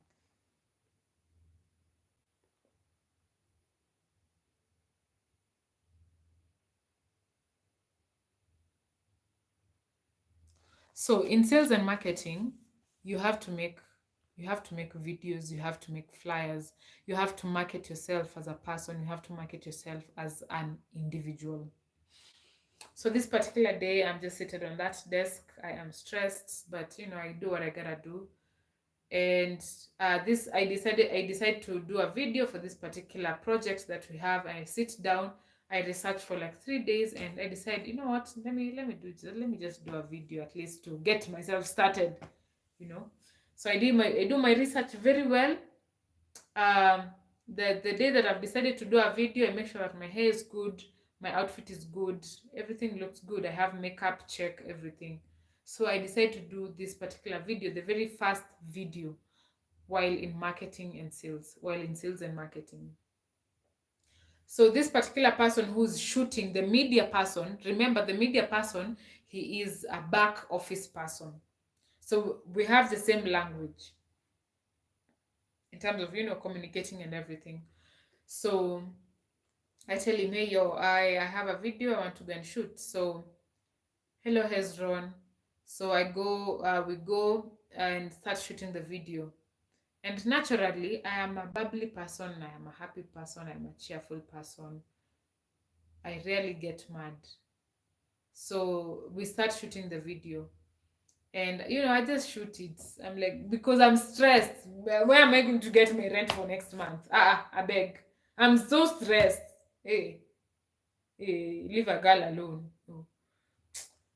So I start shooting the video, and I just talk. I just shoot a video. You just talk. I mean, I just talk just in the name of just doing a video. And wonders happened after doing that video. So before starting to do this video, okay, I do my first shot, and this guy is like, no, and this is not you. This is not the type of person you are. Please do the video well as it is supposed to be done. So I give it another second shot, third shot. Shooting a 1 minute video, you can even take an hour. If you're not a content creator, you not understand. I'm telling you. So we do a second shot, we do a third shot, and I do it good. The media person edits the video. When the video is edited and the persons in charge approve that this video is good, it is now sent to the main group where everyone is, all the employees of the company. So that video gets to be sent to the main group. Little did I know that that video was exceptionally good. That video was exceptionally good. I'm trying to find a better way to express that video. But me, I don't know. Me, I just went and shot a video, like anyone else, like anyone else. Just the same way in the call center, me, I was just talking to clients the way you're supposed to talk to a client. Now with this video, me, I just shot a video like everyone else shoots a video. But apparently, naturally, I'm doing it so good, exceptionally good. So this video gets to be sent in the main group. Oh my. Wait, everyone, every single person to tell me, wow, and you have done everyone. And I remember when that video was being posted in the official page of this ABC company, I remember the caption was to like get in touch with our ancestor, our top salesperson, and I just joined sales, right? So that video was so good, up to date. While I was there, I did over 50 videos, but that very first video was the best out of all of them. And I'm saying this because I could see my boss posting that video every time. Anytime anytime a salesperson has a client of this particular project that I was talking about in this particular video, everyone would ask me for that particular video. When it came to boosting of like advertising our projects, that particular video would be used in sending the influencers videos to post on their pages so that you can get more eyes on us. That particular video was being sent to influencers. So that was also me being marketed myself as a brand. So that video got to do exceptionally well. and even it used to intrigue investors, people who are interested in that particular video. Anyone who sees that particular video, high chances are that they will buy that property, because I had done it so well, and it was just a 1 minute video. Okay, so this other person, B, the manager, wasn't happy. Do you think he was happy? He was not happy. Yeah.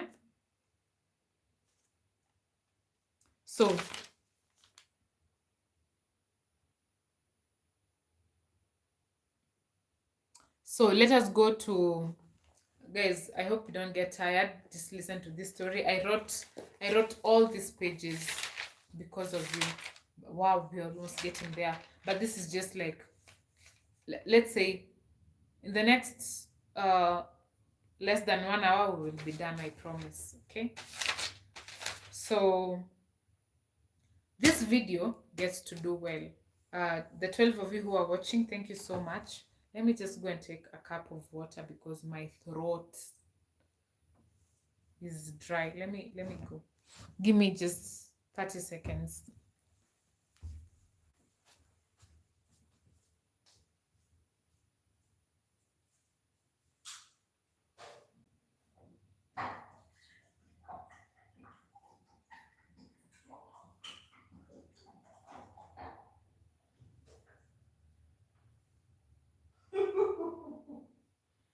Oh my god.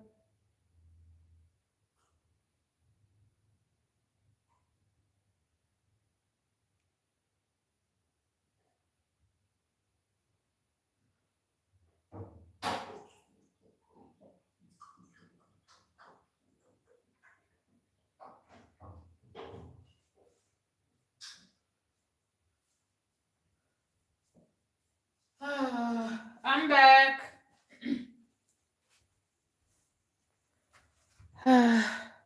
I'm back.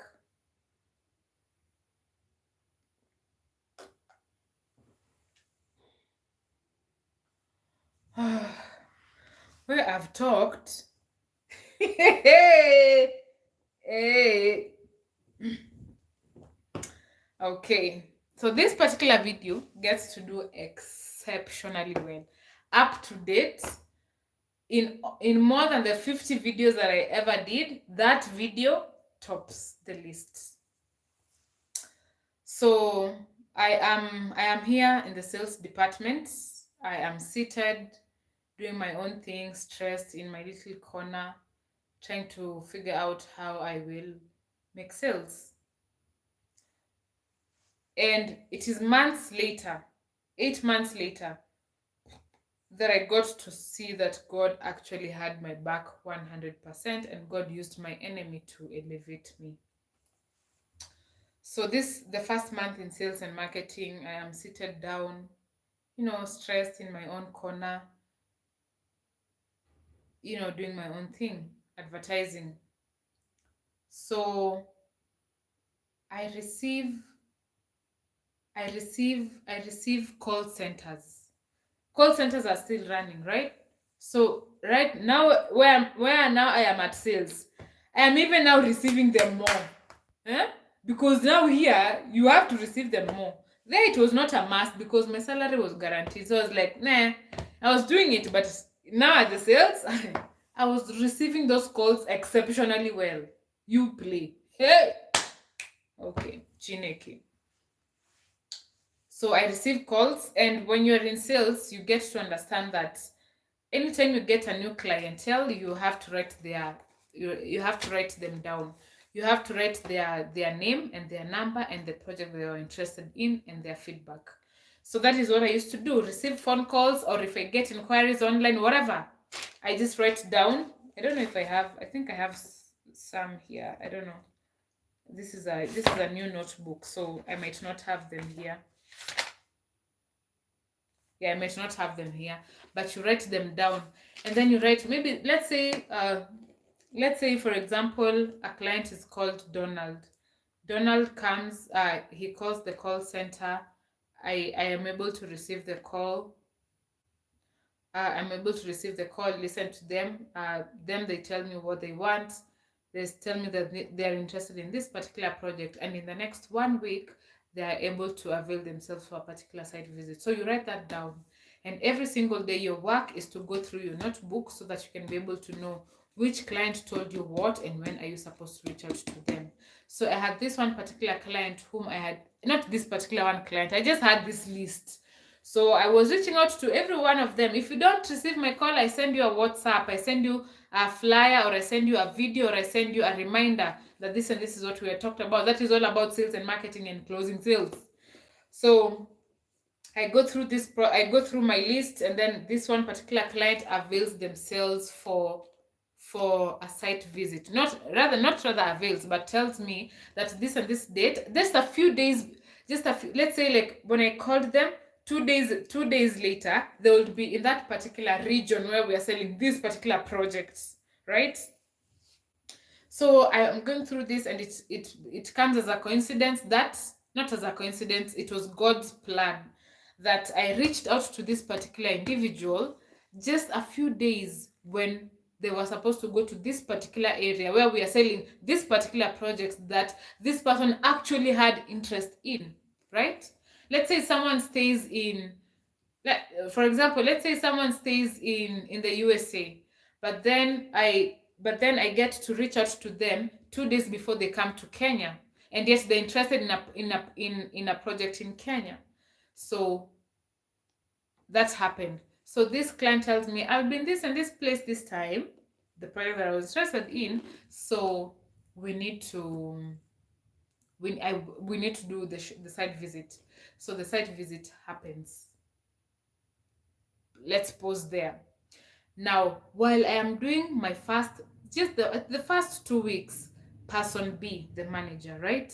One day he gets me in the hallway of the offices. And remember, I am very good.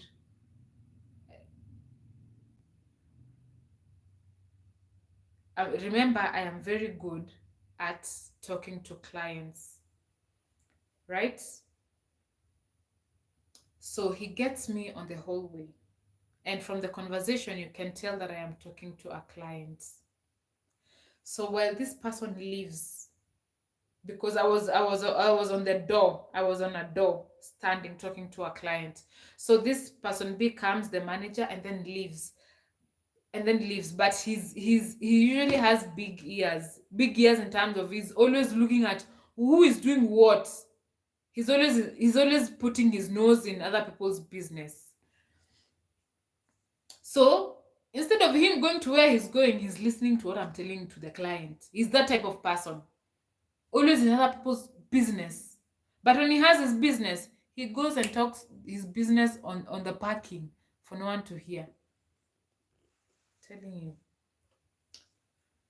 So when he comes back from where he's from, I'm still on the hallway, but I'm done with the call. And then he comes imitating the way I was talking on the phone. And the way he imitates me, it is in a diminishing way. It is in a very bad, sarcastic way to make me feel small, to make me feel that sale can actually not happen. The way he imitated me. Remember, I am very, very fresh in sales and marketing. I have never sold any property. I have never sold nothing. So he imitates me in that way and makes me feel small. That just passes me by. But this actually comes to my realization way later, what his intentions actually were. So he just imitates me and goes back to his office. So this lady that I talked to, I believe, JK, are you going? JK, are you going? Because this story is about to get juicier. Hi, Silver Fox. So this particular lady that I talked to, who was in this particular region, coincidentally 2 days before I called her, and she was interested in this property that we were selling in this particular region, we schedule a site visit. We have a very good site manager. All the paperwork are in check, and I am able to close this sale in less than 1 week in me being in sales.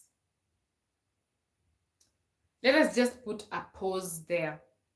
There was someone here who was from Australia, right? Hi, Angel Blade. So the person who I was talking to on the corridor was was was was this particular lady.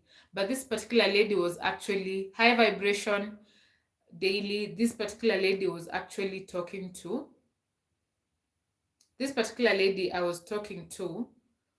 The comments are distracting me, but it's okay. This particular lady whom I was talking to was looking for the daughter's for was looking for the property on behalf of the daughter. So I get to close a sale in this particular project. And closing a sale in this particular project was a big deal. It was a big deal because it was one of the newest projects within that time, and it had among the highest commissions during that time. So when you close a sale in this particular project, you are actually a big deal. So this particular person, person B, the manager, the way he imitated me, he knew everyone in the back office is able to know that Ansese or anyone in the sales that they have made this number of offer letters for people to now actually come and pay. So person B, every time I step into their office, they're like, now this is before I close the sale. This is before I close the sale. Did they pay? No, not on the phone call.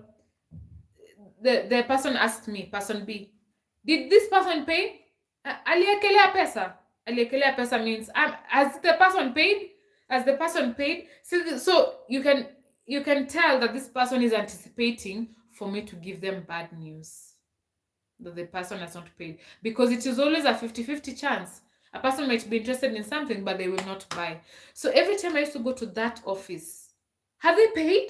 Have they paid? You see those people who are curious, but they want to, their curiosity is not from a genuine point of view. Their curiosity is for them to hear bad news. That was the intentions. Have they paid? Have they paid every time? Have they paid? I'm like, no. And then I was so low, I was very unhappy. I was sad. I was like, it's just like, no. You see? Have they paid? Have they paid? No. You could tell that these persons were actually not genuine. So this particular sale gets closed. Not only does this sale get closed, I get to close this sale on a cash price basis. Now remember, I've told you, closing a sale in this particular project was a big deal because it is among the projects that had the highest commissions. So it was a big deal. So it was a big deal me closing a sale in this project. It was a big deal me closing a sale in this particular project on cash price basis, and it was a big deal in me closing a sale within a 1 week period of me getting into sales and marketing. The moment this client paid, this person B, the manager, they never ever ever asked me that question again. They never even ever complimented me. Oh wow, your client has paid. So you can tell that him asking me every time before if my client has paid, it was from a very oh my god, I don't know what is happening. It was from a very mean point of view for them to actually hear bad news. The moment that sale was closed on cash price basis, he never ever ever brought it up again. And that is when it came to me, when they were imitating me on the hallway, the way I was talking to a client, just to make me feel small, just to make me feel like maybe I'm not saying the right thing to a client because, I'm new to this. After that sale was closed, he never even said, wow, Anne, you have closed a sale. Never. They kept quiet, and they kept quiet for eternity. Now that is the first week of me closing that sale. And remember, this very one first video that I am making, that I made, that was exceptionally good for this particular project, was coincidentally the project that I sold. And everyone who was interested in this project, and I sent them this video, this investor or this buyer was 70% convinced to buy this project. By the mere virtue of me sending you this video, you are 70% of being you are 70% convinced of buying this project. So also that video highly contributed to me closing this sale. Now, let us continue just a little bit further. So within still this first month, because I was new into sales and marketing, and I was this type of person, if I see a new number calling me, you're texting me a new number, me, I will not receive your call. Why should I receive your new? I need to, if I'm receiving a call, it should be from a person that I know. That was the mentality that I always had back then. So after I closed this first sale, there's this particular number that used to call me every single day, and I never used to pick this call. And some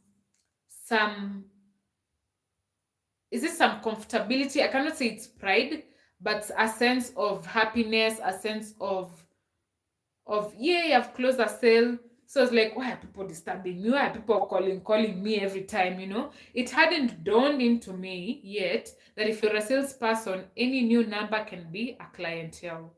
So this particular number called me for 1 week consecutively, one whole week, and I am not even kidding. I either used to cut the call or not receive the call for a whole week consecutively. And then it reached a point when I was in the matatu, the public service vehicle, and then this particular number calls me again. So I'm like, you know what? I am tired of this person calling me. Let me just receive. Little did I know that this is a clientele from Australia calling me. So I received the call in this very nice place.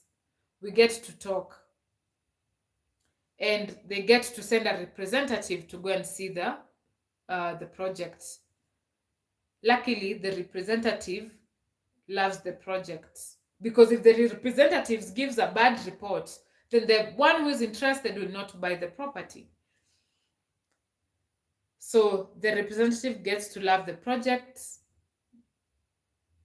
and the person in Australia gets to buy the project. That is the second week of me being in sales and marketing. And you know what they buy? They also buy in cash basis, in that very particular project that has the highest commission at this particular time. So months later, like 8 months later, you remember, guys, I was very stressed, I was sad, I was unhappy. I felt like God is not having my back. Why is this happening to me? I don't have savings to pay my bills. Why am I being brought in this department where I will not be, where I've never been there? I've never been in sales. If I don't sell, I will not get paid. If I don't get paid, I will not be able to pay my bills and everything. So 8 months later, that is when I actually came to know and understand and have a clear picture that it was actually God showing me that He was having my back that time, 8 months later. So I came to learn that uh, God was showing me, you know what, Anne, you're new here, but I'm going to make you the OG. So I sold these two plots on cash price basis, and a project that has the highest commission at this particular time. So way later is when I came actually to see that God was showing me that He had not left me, despite me feeling the way I was feeling. Are we okay? Guys, my throat is dry and my eyes are getting. Did I just pour water or what?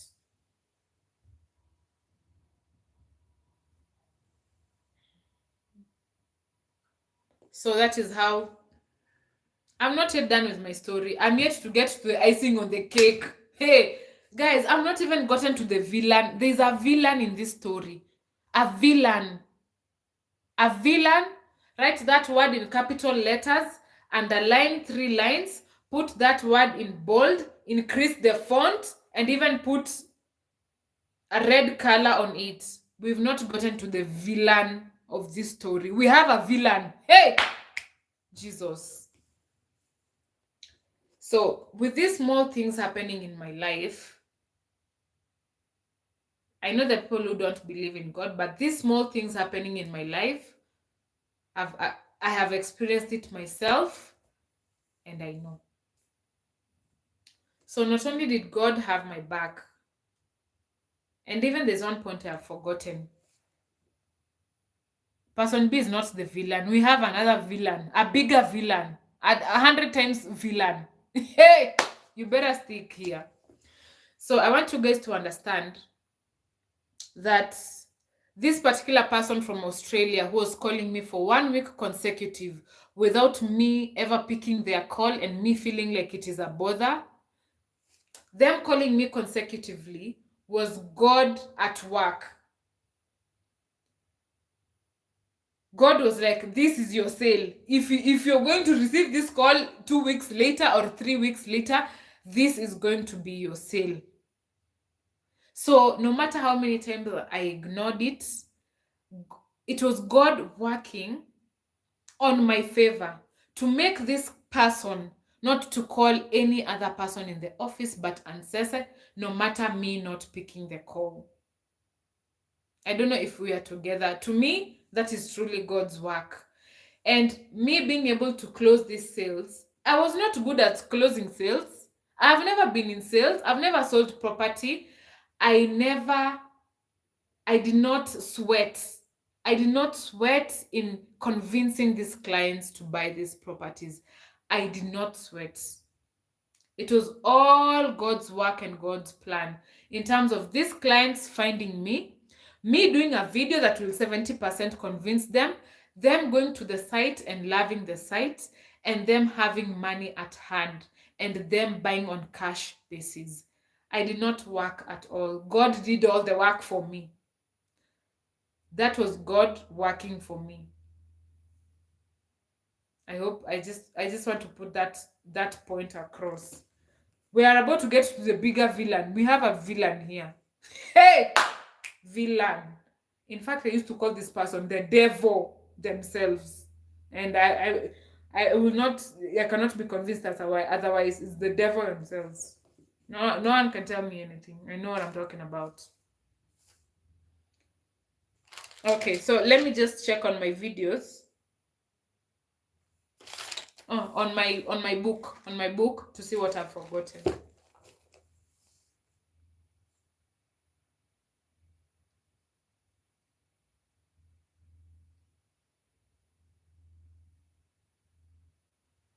Okay, so the first month, our neighbors are wondering who she's talking with this late at night.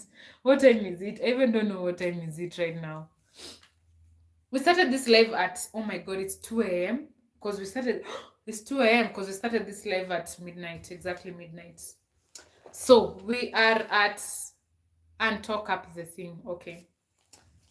So for those who are joining us, we are giving a story, and I've been writing, I had written points before, and because it was an impromptu story, I had to write down so that you see all these points that I'm giving you, they are very, very important. Okay, so the first month things go well, and my God, my Father, my Jesus in heaven is able to prepare a table in front of my enemies, because the intention of person B, who was the manager, his intentions, apart from him making me get away from him, it was for me to get frustrated in sales, not to sell, and me to get frustrated so that at the end of the day I quit my job. I for sure know that was the intentions. Okay, first month I do well. I make 2 sales, cash basis, very good project with very good commission. But now I am in a department where you are not very sure of your tomorrow. So what do? this the commissions of these two projects, I end up saving this money because I do not know about tomorrow. The second month comes in, I do not sell. The third month comes in, I do not sell. Now during the second and the third month, I am surviving on the savings of the two plots that I had sold. So the third month comes in, and the first week and I'm like, now I have not been able to sell all the money that I had saved. I've been using it going to work every single day for the last 2 months, feeding myself and taking care of myself. So at this point, I only have my rent and a few money on top just for food. So what I decided to do, I consciously decided to, and within these 2 months, I really pray and pray and pray and pray. I'm like, please God, please don't embarrass me. Please give me a sale. Please God, I don't want to be embarrassed. Please, please. I used to pray. I used to get to my house and kneel down there. The moment I opened my door and closed, I kneeled there, and start praying. I never used to get inside. There at the door, just inside there. I pray. I prayed for 2 months. I never got a sale. So the third month, the only money now I have left with is for my rent and a few money for my food. So I consciously decided and I make a decision to quit my work, because where will I get money for fare, for transport, to pay like the transport for work? I don't have money. I just have money for rent and food. So I go to the bank, withdraw the few money that I have left with. I pay my rent and I am left with a little for food. And I tell my back office friends, because during all this time we were still very tight. So guys, please like the video and comment. And you can also send super chats, or you can buy me coffee. My throat is dry. So the third month I do that, and I tell my back office friends, but I'm not able to come because they know. So I'm just at this point, I'm done praying. I'm like, bro, I've prayed. What? So on this time, I just, sit on my bed. I'm like, you know what? The best that I can do right now is just to market while just on being at the comfort of my home. And when if I make a sale, well and good. If I don't, also well and good. So I don't. The only thing that I just stopped doing is going to work, but I continue marketing. So I put this one particular project on my WhatsApp status. One of the most affordable projects that we had. I put it on my WhatsApp status. And I remember me putting it and saying, you know what, God, now it is in your hands. If you want me to be kicked out. I think at times God wants us to know that we have to depend on him. There's that position where, because I had given up. Have you ever given up? You're like, you know what I can, let what will happen. I was in that state. So I was literally in God's arms, literally.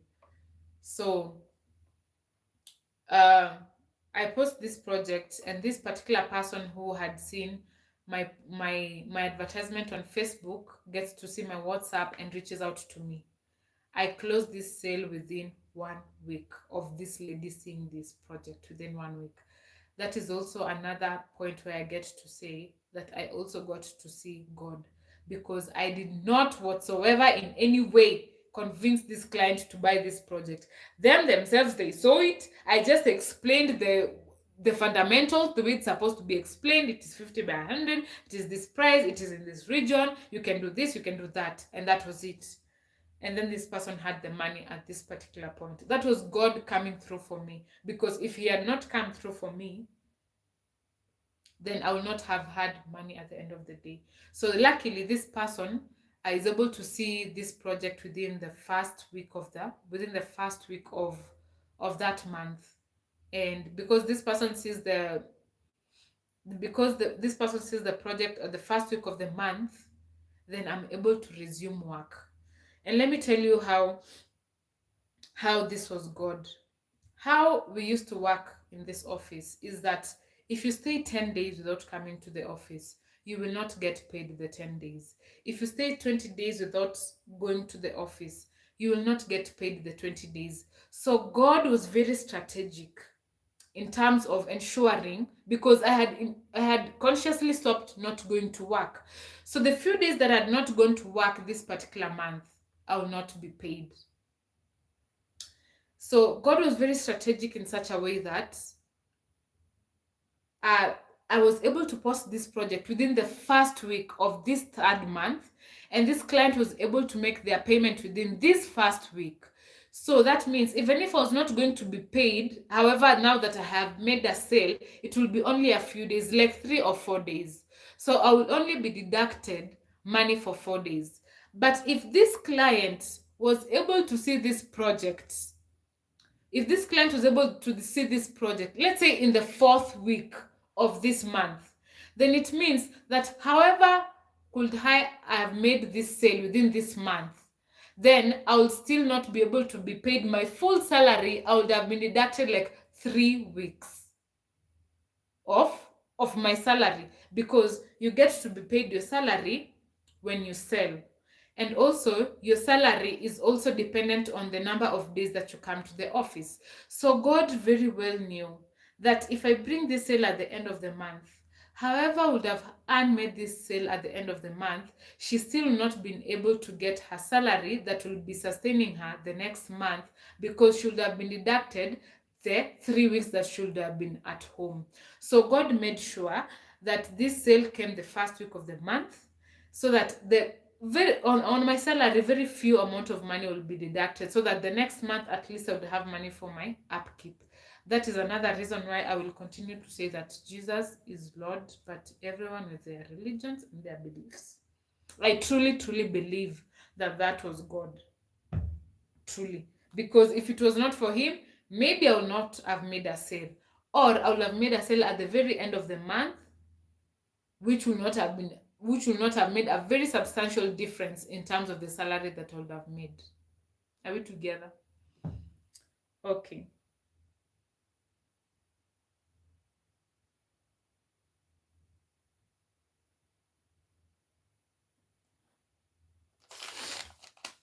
Guys, I'm looking at the notes, okay? Don't worry, I'm looking at the notes.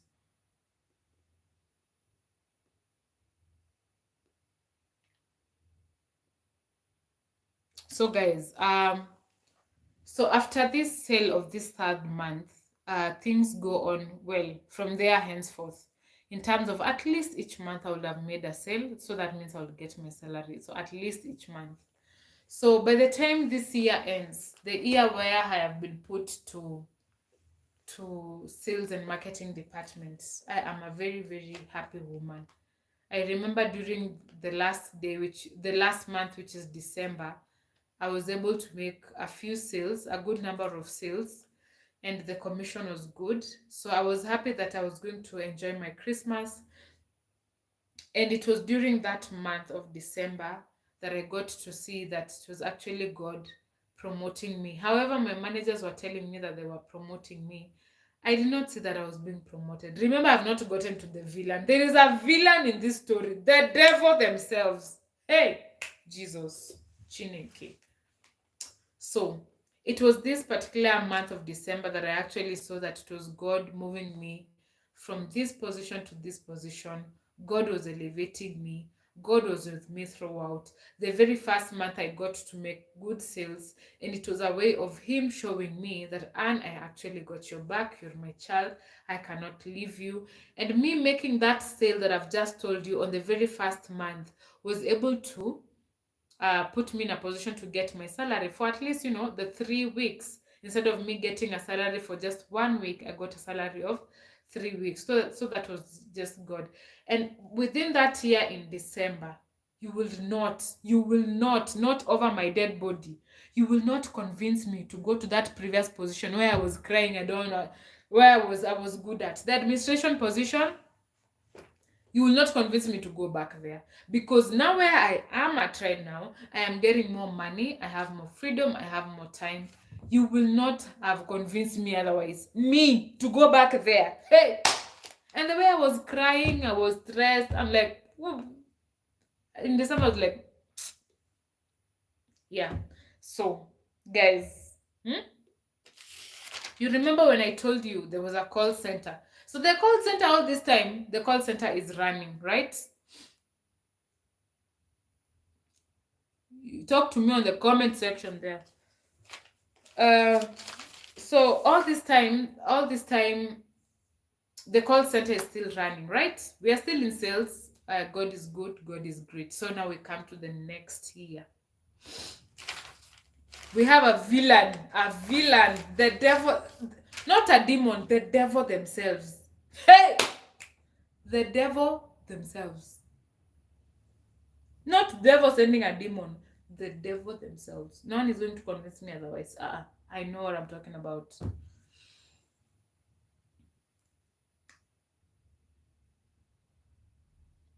So remember, guys, I was actually good in making videos. I was fairly good in making videos. I was fairly good in receiving call centers. And my duty as a sales and marketing person is for me to make follow-ups of clients who are interested in this and this and this and this. So we come to the next year. Things are not very good at the beginning, but it gets to the 5th month there.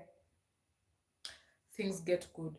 So within the 4th month, April of the next year, I also get to make a very, very excellent video, an exceptional video, a very good video.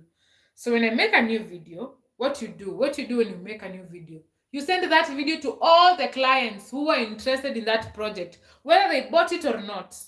You just, refresh their mind, refresh them that they wanted this project.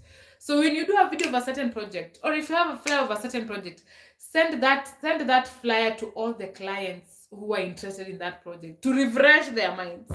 So on this particular day, I do a very, very good video. People like it and I like it, and I send it to all the clients who are interested in that project. Whether you ignore me, whether you didn't respond, whether you bought or did not buy, maybe you want to add this video. You might see something in this video and you're like, you know what, I need to add something. I need to buy more property. This video is telling me something. So that was what I used to do. So I receive a call center, I write all down the names, I follow up. So with this particular video, I send it to all the clients. So one particular client who was interested in this project but ignored, and again reaches out to me after I have sent them this video. That is what is called follow up. Send it to them, let them know the value of that project. So now let me introduce to you a villain.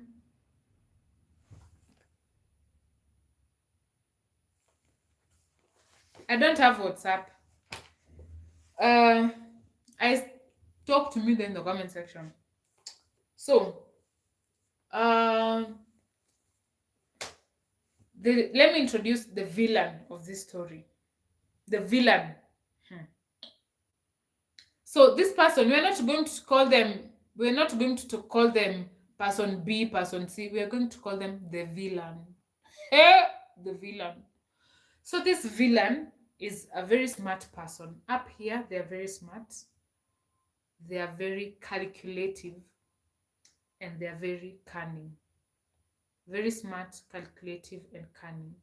We are calling this person the villain.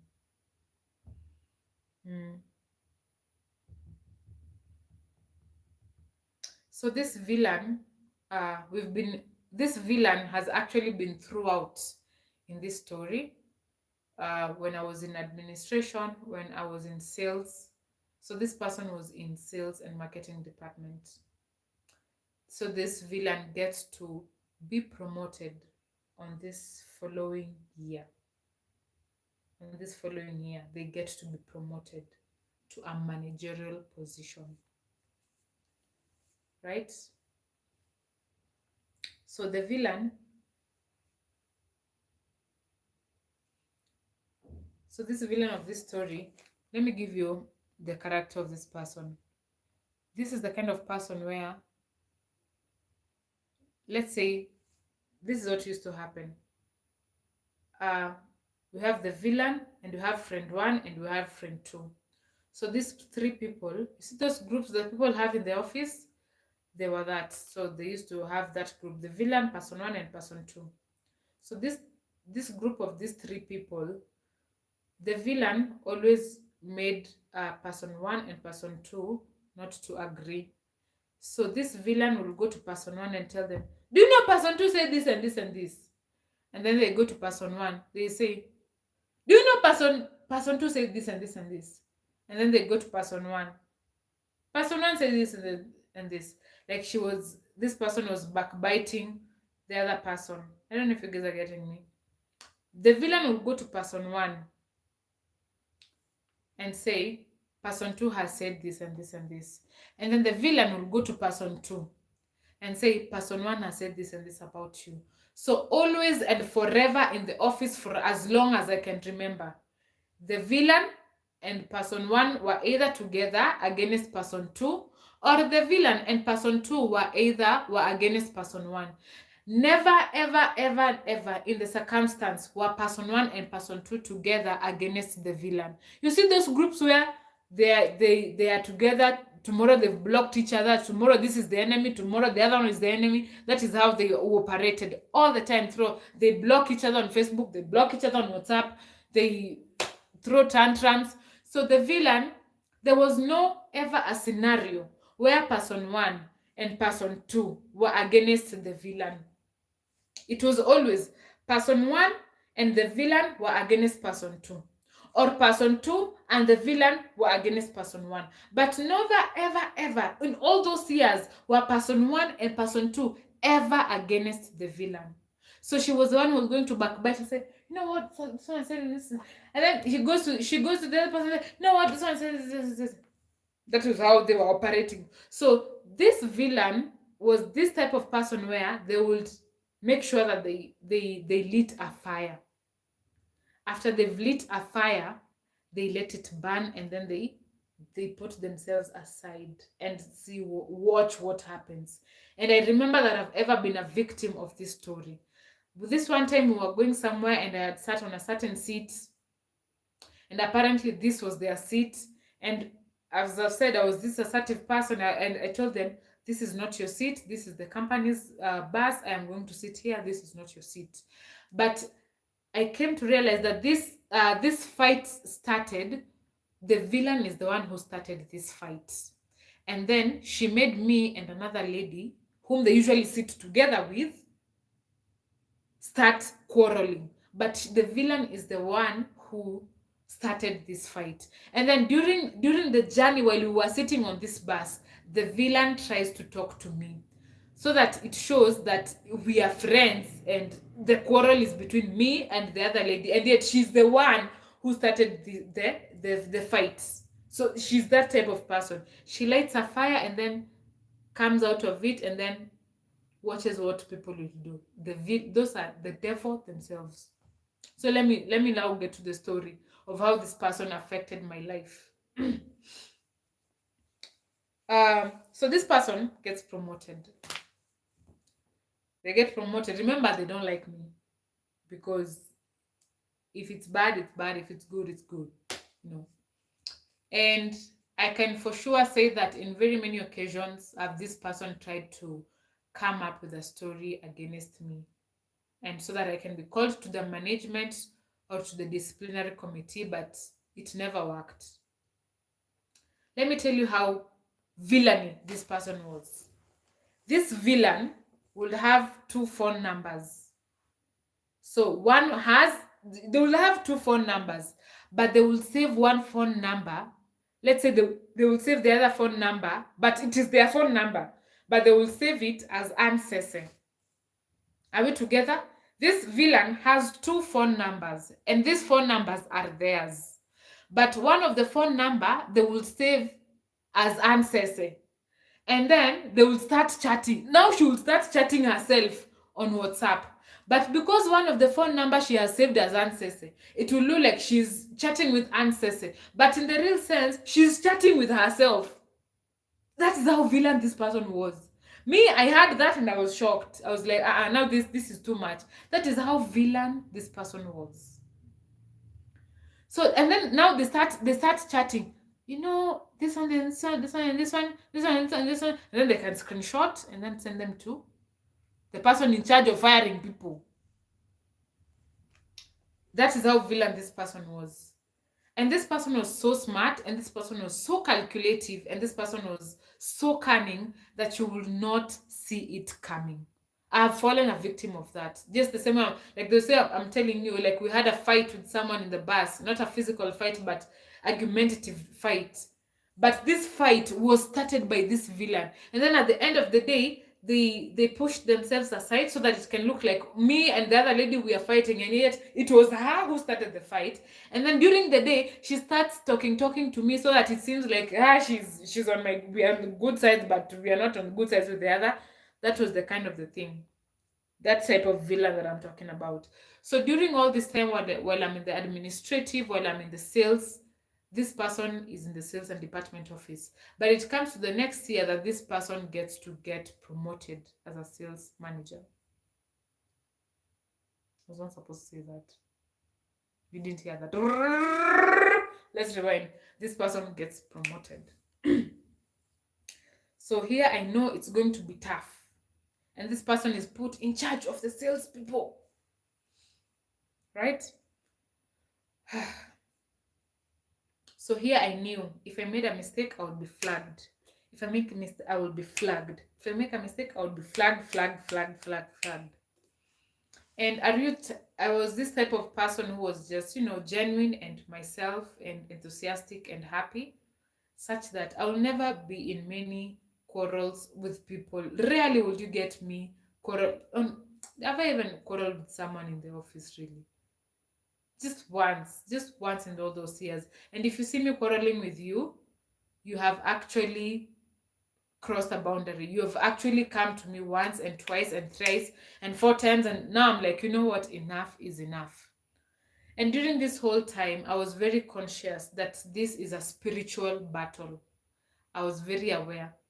But again, as much as I knew that this is a spiritual battle, me knowing how God got my back, I was like, you want to come and fight me?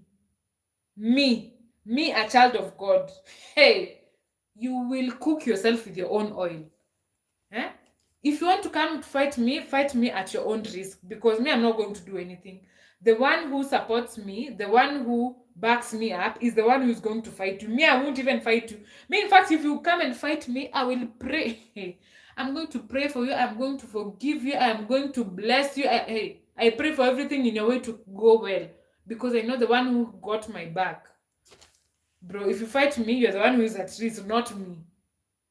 You should all know that. Don't fight me. You don't know who backs me up. Yeah. So I was very, very confident. If you can't fight me, you're the one who will lose. My only thing is to pray, forgive, bless, mind my business. I never used to do anything else. You want to come fight me at your own risk. That has always been my mentality up to date. So, we have this person, they are promoted.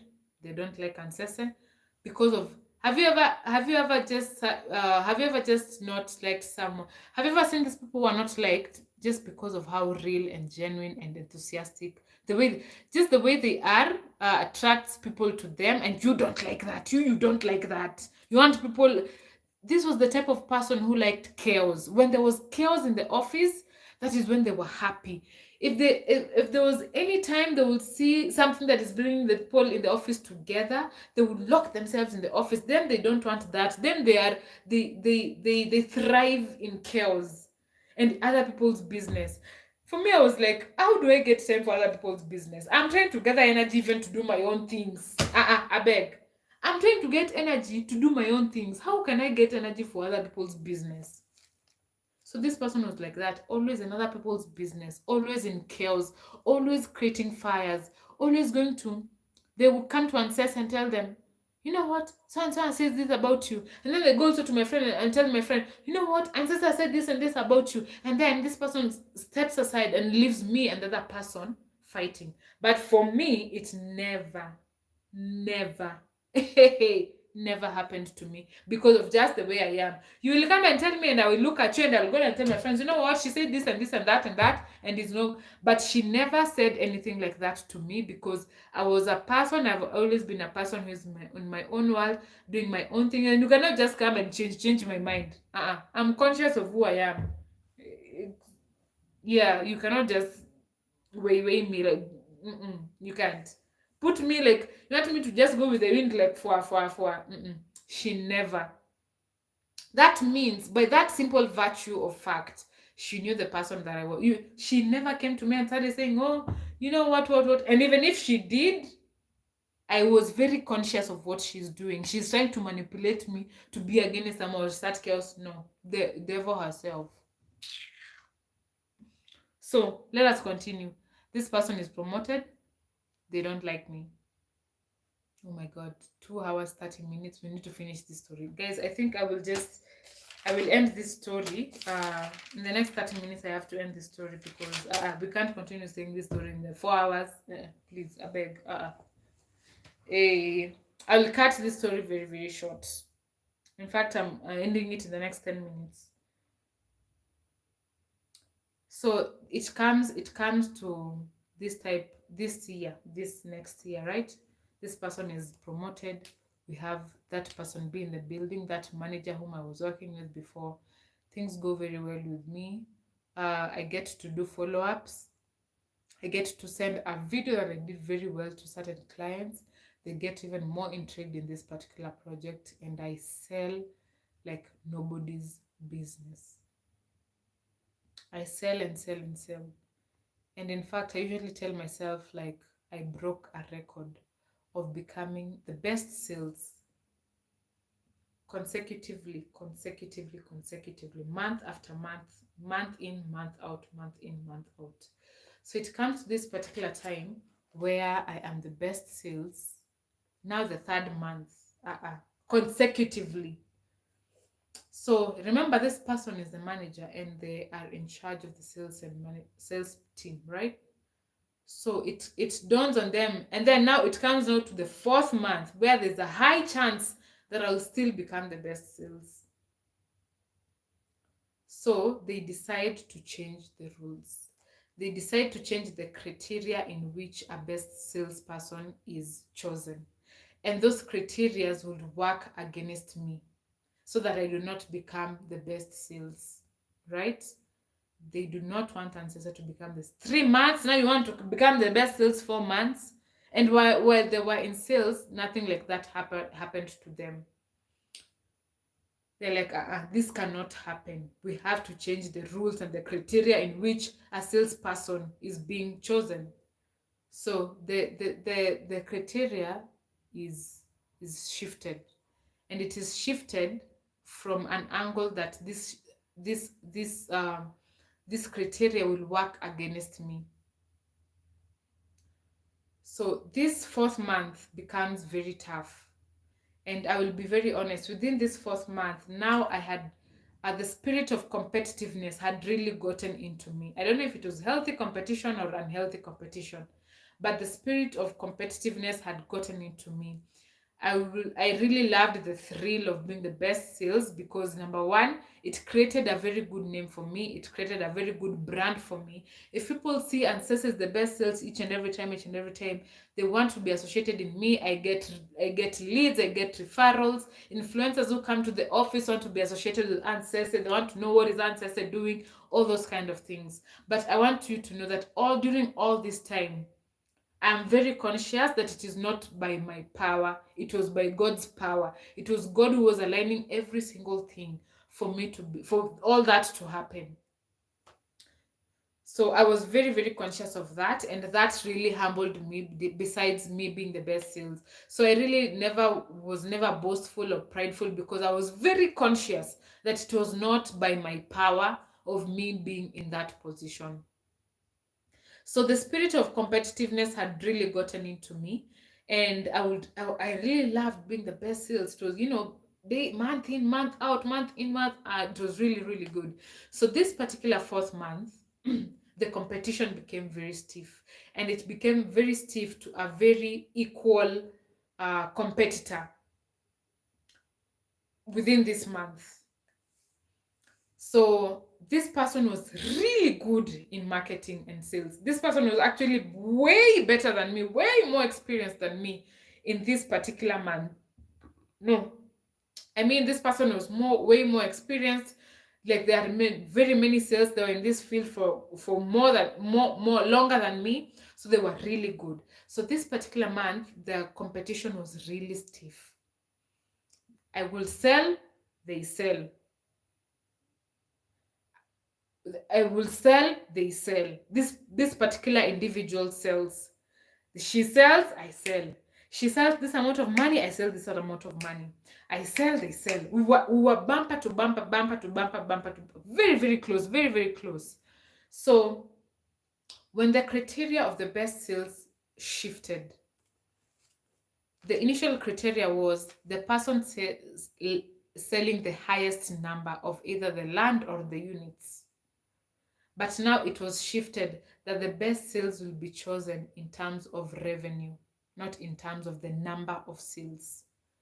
So this particular month it was stiff. And then when this criteria was being changed, I remember very well that we had a meeting.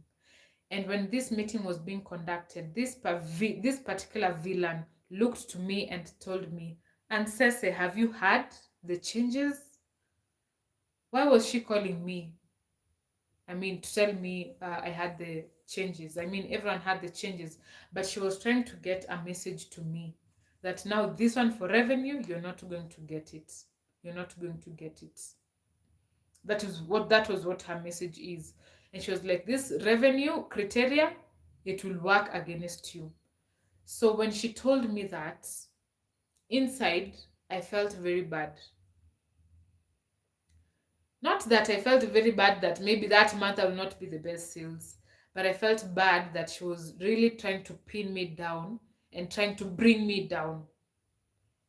So I remember me relaxing myself during that time and telling God, you know what, God, I cannot do this. Please do this for me. So I just sat down and like you see the way like that month, the way I was just on my bed and I'm like, you know what, God, if you if you don't give me sales, me I will just be just out. So I was in that point of I'm leaving everything to God. And that is how I left everything to God, because the whole criteria of this thing being changed was just to pin me down and make me feel bad. So I was like, God, please just have your way. There's nothing I can do. I leave everything to you. And that is how I forgot about it. Of course, I prayed about it.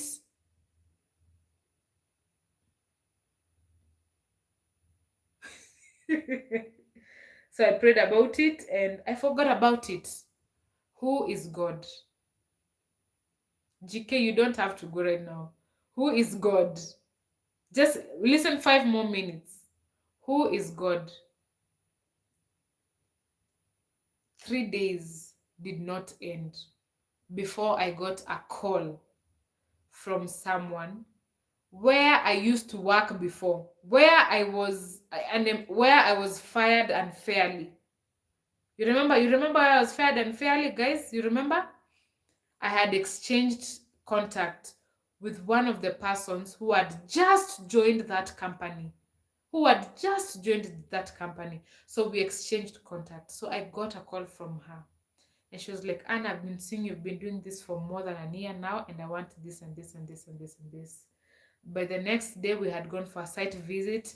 And while we were on the site, without no offer letter, without nothing, this person got to pay their plot on a cash basis. Cash basis. You see, if you have a client on a cash basis, you already have a way upper hand. A way, way upper hand. Right? So that already, you remember there was a stiff competition between me and this other lady. So the competition was very stiff. But the mere fact that I made this one sale on a cash basis, then that means that now I am topping in terms of revenue. The very same criteria that this villain had shifted to work against me is now working for me.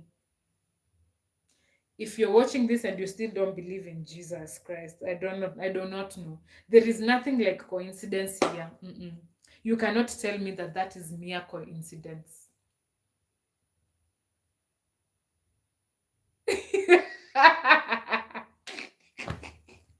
Yes, Spiral Black, you cannot convince me that all of those scenarios that I've mentioned to you guys, that is no coincidence. It is not coincidence. It is not coincidence. And let me just give you a short story. This one time I was going to work and I was going for a site visit, and where I stay there is a shorter route to this there's a shorter route to this place of site visits. So let me say this. We had we had two places. We had two places. There's place A and place B. So place B, if we ever go for a site visit to place B, I really don't have to go very far for me to be taken by the bus, because the company bus has to pick you for you to go to the site. For site B, I didn't have to travel very far for the bus to pick me. But for site A, I had to go slightly further because the route was different for me to be picked up by the bus. Are we together? So this one particular time, in my mind, as I am leaving my home, I am telling myself that we are going to site B. We are going to site B, which is much closer to my home, and I don't have to go further away for the company bus to pick me. So to me, in my mind, I'm like, we are going to site B. But in reality, we were actually going to site A. Are we together? And site A, you really, really have to go with the bus, because you cannot go there by yourself, or else you'll pay a lot of money. So while leaving my house, I know that I'm going to site B, but in reality it is site A. So I leave my house and I go to the place where I usually take my matatu, so that it can take me to where the bus will come and pick me. So I stand, after getting to my house, I stand there where the matatus now are supposed to come, so that it can take me to the position of being picked by the company bus. I stand there for a good 10 minutes. A good 10 minutes without any car, without any public vehicle passing by. And 10 minutes in Nairobi waiting for a bus is it's like a whole year waiting for a public service vehicle to take you. Public service vehicles are always running. So 2 minutes, 1 minute, 1 minute, 1 minute, another bus, another bus, another bus, another bus. So I'm standing here and I'm wondering, where are the buses today? Well, I'm getting late. Where are the buses? So after 10 minutes without no bus coming by is when it hits me. Wait a minute.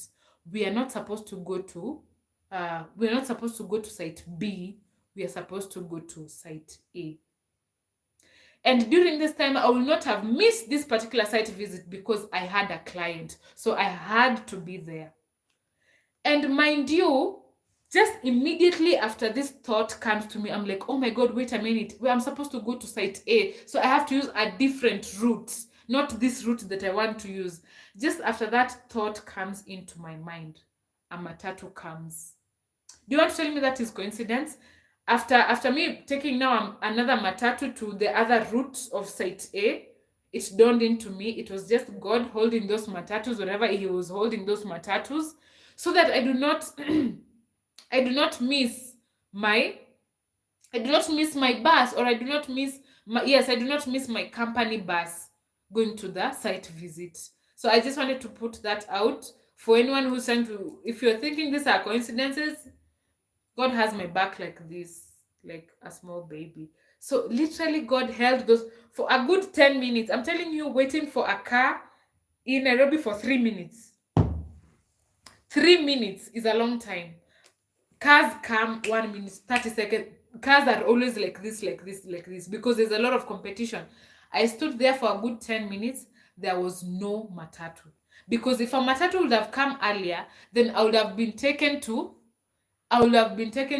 another site. I would have been, yes, Mark, yes, Mark. I would have been taken to another totally wrong, different site. So immediately it dawned into me. I'm like, wait a minute. I am on the wrong route. A matatu came by. That is God. You cannot convince me that it is Jesus Christ of Nazareth. Let's continue with our story.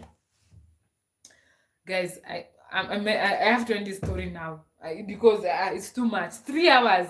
I'll have to eat another supper because what are these? Let me summarize. 5 minutes and I promise I'm done. So you remember the fourth month I make a cash sale. So I already have an upper hand in becoming the best sales again in terms of revenue. The very same criteria that this villain had shifted for it to work against me is now working for me. Are we together? That is God. It is not coincidence. You cannot convince me. That is Jesus Christ of Nazareth. You cannot convince me. Thank you, Hezron, for telling me you're listening. So, so that cash sale, boom, it went like that, and that is how I became the best sales for the fourth month consecutively on the criteria that was shifted to work against me was now working for me as Aunt Cece. Remember, we still have that manager, that person B, who thought that them taking me to sales would destroy me and I will not make sales, so I would have to quit. Things are working for my good. Now, let me tell you what person B did during this period that I am best sales. During this period, this whole month, being best sales was a big deal. It was a big deal. People used to look up to you, come to you for advices and things of that sort. It was a big deal. I cannot even stress enough. So during this period when I'm best sales, I go to the office of person B. I was a frequent visitor of that office because I need to collect my money, my cash. Yeah, I was a frequent visitor in that office because sales were coming in like nobody's. Even I myself would never believe. I never believed that anything like that would happen on earth. I was even selling. I was. You see, the boss of the company was a closer. You see, a closer. This person will even sell 40. It reached a point where I would even defeat him. I was like, Mia and Cece, Mia and Cece defeating the boss in the number of sales. I was like, oh my God. Just me and Cece, me. Not once, not twice, awards are being given here and there. I was like, wow. And it dawned on to me that God will do exceedingly, abundantly, above what you think or ask or imagine. I could not believe. Of course, I knew maybe someday maybe I'll be a best sales, maybe with 5 sales or 6, but double that. Maybe with 4 sales or maybe 3 sales, maybe I will be a best sales, maybe once a month. But I go way above and beyond, and not just 1 month, 2, 3, 4. Hey, guys. So during this period, when the glory now, during this period, I want you to know that I knew that it was not by my power. I knew that it was by God's power that all of this was happening. I was very conscious that all of this was happening by God's power. It had nothing to do with my hard work. It had nothing to do with my skill set. It had nothing to do with my experience. It had nothing to do with that. It had everything to do with God. And it was the glory of God being shown in my life. So, thank you. Thank you for telling me you're listening. Thank you, Spiral Black. because this we are now heading to 3 hours, and I don't know if we're going to finish this story because hey, no. So during this period while this is happening, hi Shepherd Warrior, I see you. You can donate.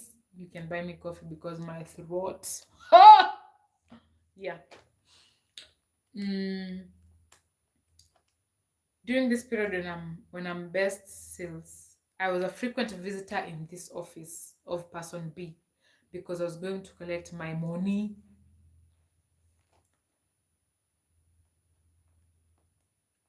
And he made this comment, and he said that she has sold, but she has not. Her clients have not paid so much money.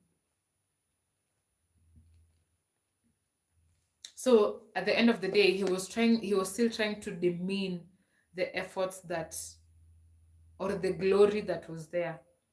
He said,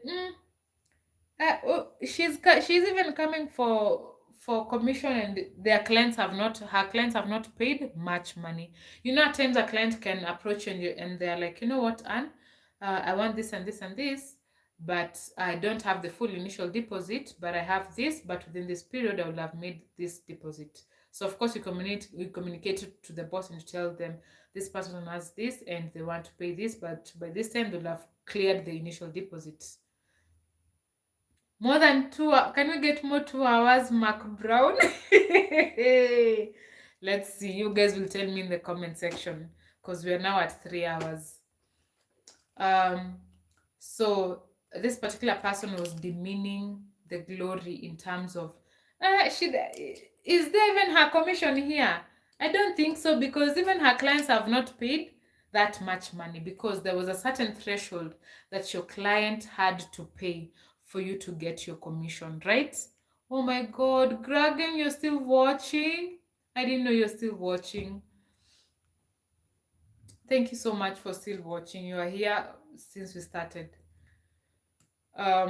So he still tried to pin down the glory of God, like the glory that was happening.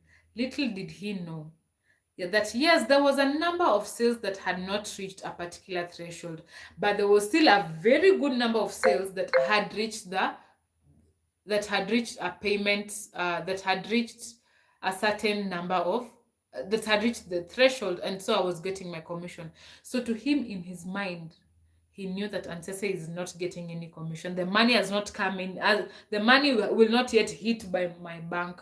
But in the real sense, the money had actually hit my bank, because there was still a good number of sales that I had reached the threshold that he was not aware of. Because at this point, I was making so much sales that this person will not keep up.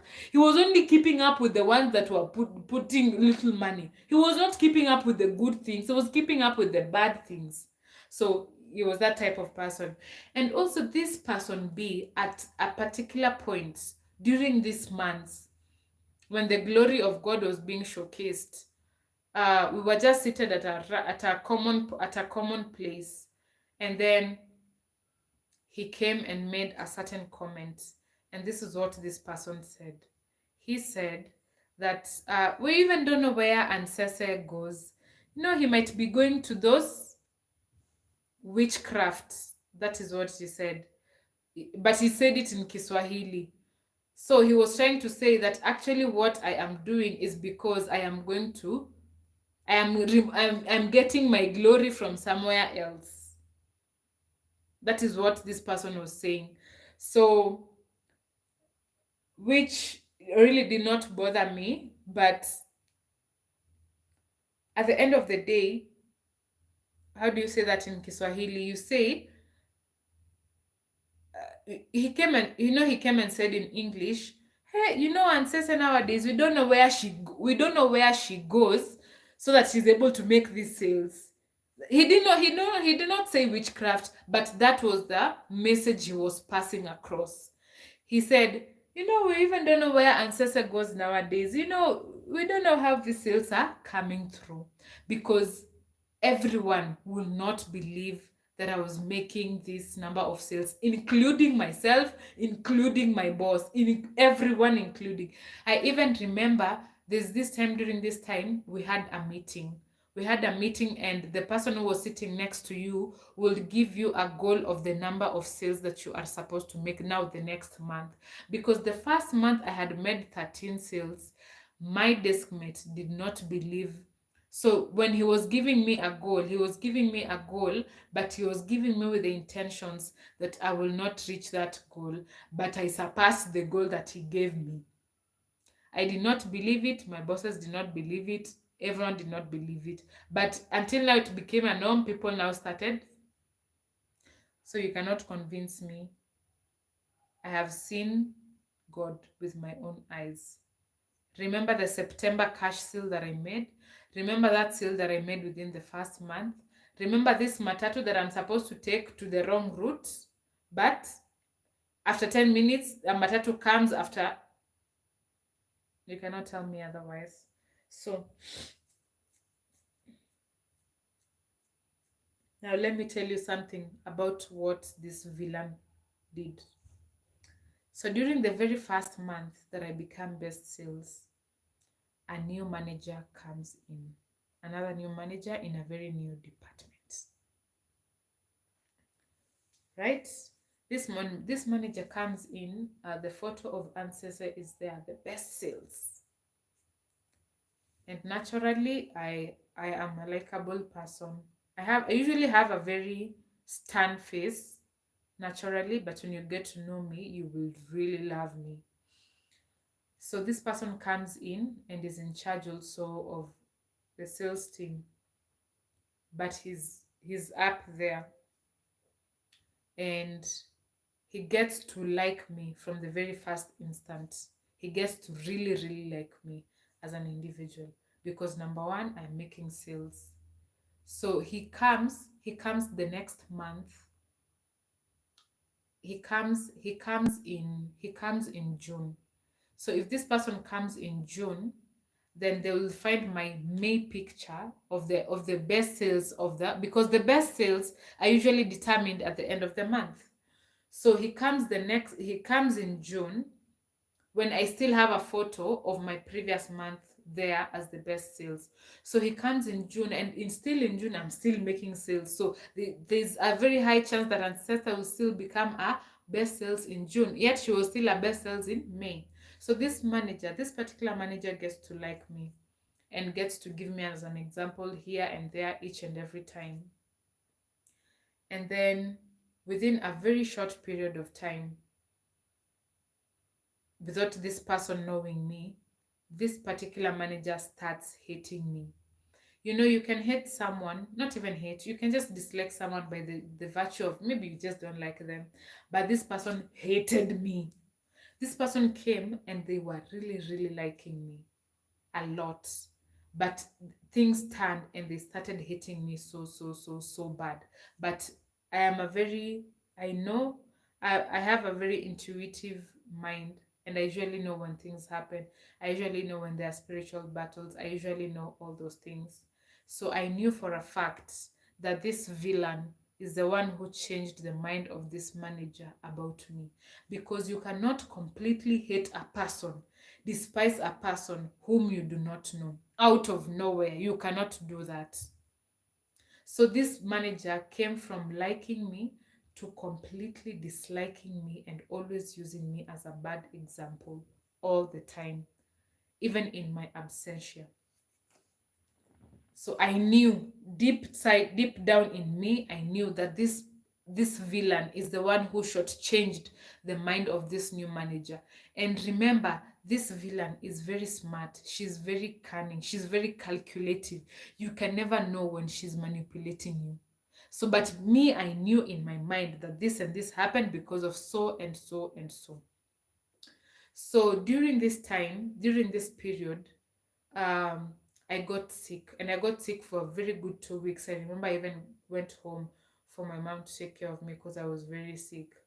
So during this time, I was absent in the office, but they did not know that I had asked permission from someone else to be at home because I was sick. So during this time when I was absent, examples were being given in the office that don't be like Ansese. She's so prideful. She thinks that she has now achieved the world because she's best sales. No, no, no, no, no, no. The way she's in discipline. Even if, and then this manager started saying, even if you are best sales and you are in discipline, we will not put your name up there. We will not put your photo up there. But I know all of that they were pointing at me. But during this whole time, when I am absent in the office, I was sick and I had borrowed permission from another manager because I don't want to borrow permission from this villain because I know she will not give me. Let me just go to someone who will understand that these things are happening. So during this period when I'm sick, an event happens, a very big event happens, and these two managers, the villas and the new manager, are in charge of this particular event. And they do something wrong and things go very, very bad. And I won't get into detail. But but at the end of the day, this new manager uh, got to be fired after a month. But both these two managers had messed up in this event, but this villain changed the whole story to be like it was this new manager who made the mistake. Remember, she's a cunning girl, she's smart, and she's very calculative. Now, well, so she made things happened in there that maybe I might not get into detail, but she changed the whole. You see the way she short changed this manager within a period of 2 weeks to completely hate me. She has that power to do that.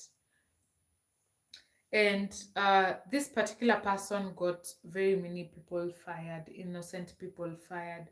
People suffered in that office. People were harassed in that office because of this particular villain. And in my mind, I was very conscious about this person. My spirit, my everything did not like them. And in my mind, I knew that this is a spiritual battle. And it got to a point that things were very excess.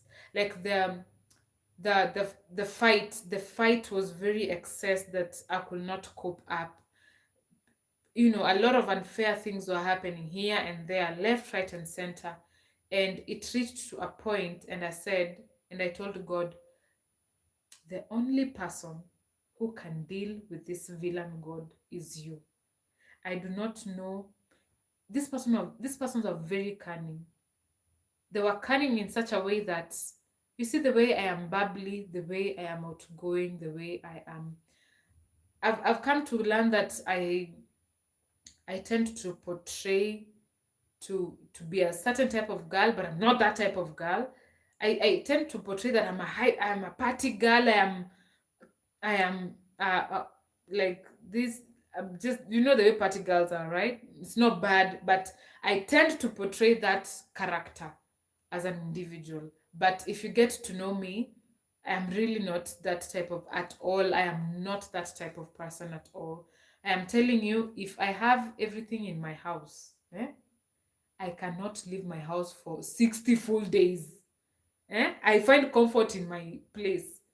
I'm a person who is kind of late. I know I yap and yap and yap. I've been talking for 3 hours. I look like a yapper, but if you get to know me, I know my boundaries. So guess what was I saying? So it reached a point, a lot of things were happening, bad things were happening because of this particular individual, to very innocent people, to very innocent souls, uh, harassing, bullying, mean girl, all of these things. And it reached to a point, to me, it was so it was so much and it was so bad. And I told God, you are the only person who can deal with this individual. You are the only one who can deal with this individual. Are we together? There are some things I'm just trying to leave out, so that, I don't know, I even while making this video, I felt like, you know what, let me just go live, and then at the end of the month I will, delete this live, or something, because there are certain information that maybe if I put out might be, but a lot of bad things were happening to very innocent individuals. A lot of people cried. A lot of people were fired, a lot of people were bullied, me included, and we could not keep up. And I told myself, God, deal with this devil. So let me just look at my notes to see if I've forgotten something.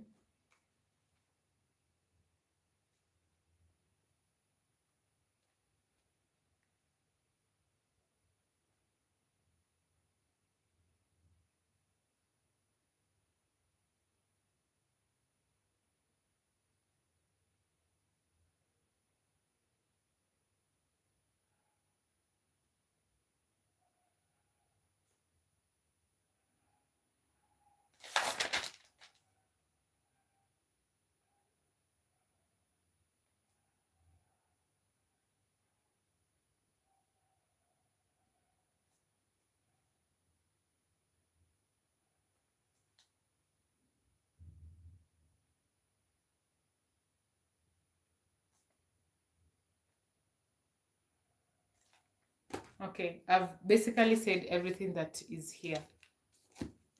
So I want to say this. I've not ended the story. The story is really long.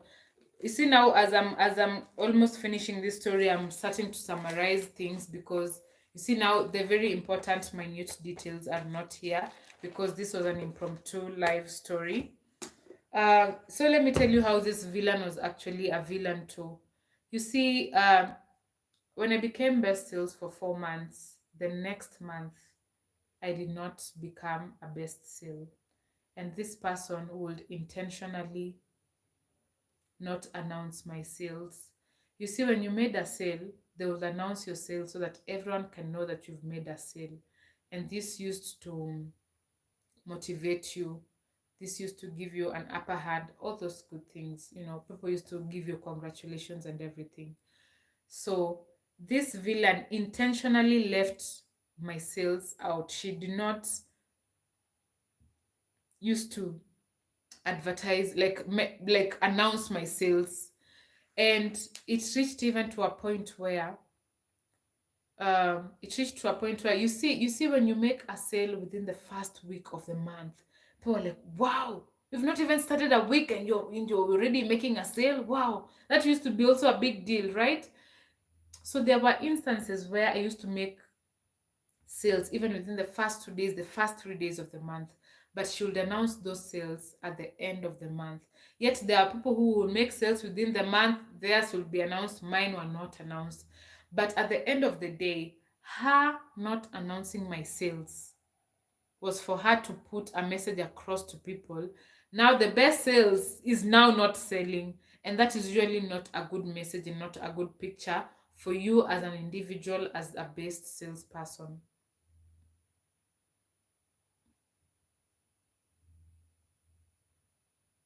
Right? So she used to have that intention of not doing that, to intentionally put a picture of, oh, you know what, that best sales of yours, this month she has not made sales. But in the real sense, I have actually made sales. It even reached a point within this particular year yet that I made sales now according to the criteria that she had actually put across. And then another different month, and then I became best sales. And and she told me to go give out my picture so that it can be put on the boards and everything. And then minutes later she said, you know what, we've discussed this with the managers, and again we've shifted again. They now again reshifted the criterias again, because now this criterias was now favoring me, so they had to reshift again. So this month when I became basils, according to the criteria that she had chosen, she told me, go take your picture so that it can be put up in the board. Minutes later she came and she said, you know what, we've discussed with the managers and we've reshifted again. So you see all these dynamics that were happening. Again, when they reshifted again things started working again in my favor. So all of those things happened, and it was not a very easy journey. You can imagine having this type of person in the office and dealing with that for years, it really takes prayers and God's hand. But at the end of the day, I used to walk very confidently. I used to walk with my head held high, with no fear whatsoever, because I knew that God got my back, and I also knew that I was surrounded by trillions and trillions and trillions and trillions of angelic hosts, and I still believe up to date. If you do something to me, it is going to bounce back to you. It is not even going to touch me. How will it touch me? I'm surrounded by angels. How will it touch me now? I beg. So if you do something to me, you do it at your own risk. You do it at your own risk, because it is going to come back to you where it came from. It is not going to touch me, right? It is not going to touch me. Hi, Melvin. Melvin was my classmate back in primary school more than years ago. 2008. Hi, Melvin. Am I wrong? Oh my god, I think I'm wrong. This is not the Melvin I'm talking. Sorry, this is not the Melvin. Hi, Melvin. Sorry, it's not you. Sorry. I've mistaken you with someone else. So during this whole journey of going, hi Melvin, going through all of these things, I have learned a lot of lessons. I have learned that there is God, because I have experienced Him in very many ways. Remember, I was supposed to be fired from this place of work within the very first month of me being there, because I was making mistakes. I wasn't good. I wasn't professional. I was looking all dusty and scrappy and wherever. I really wasn't.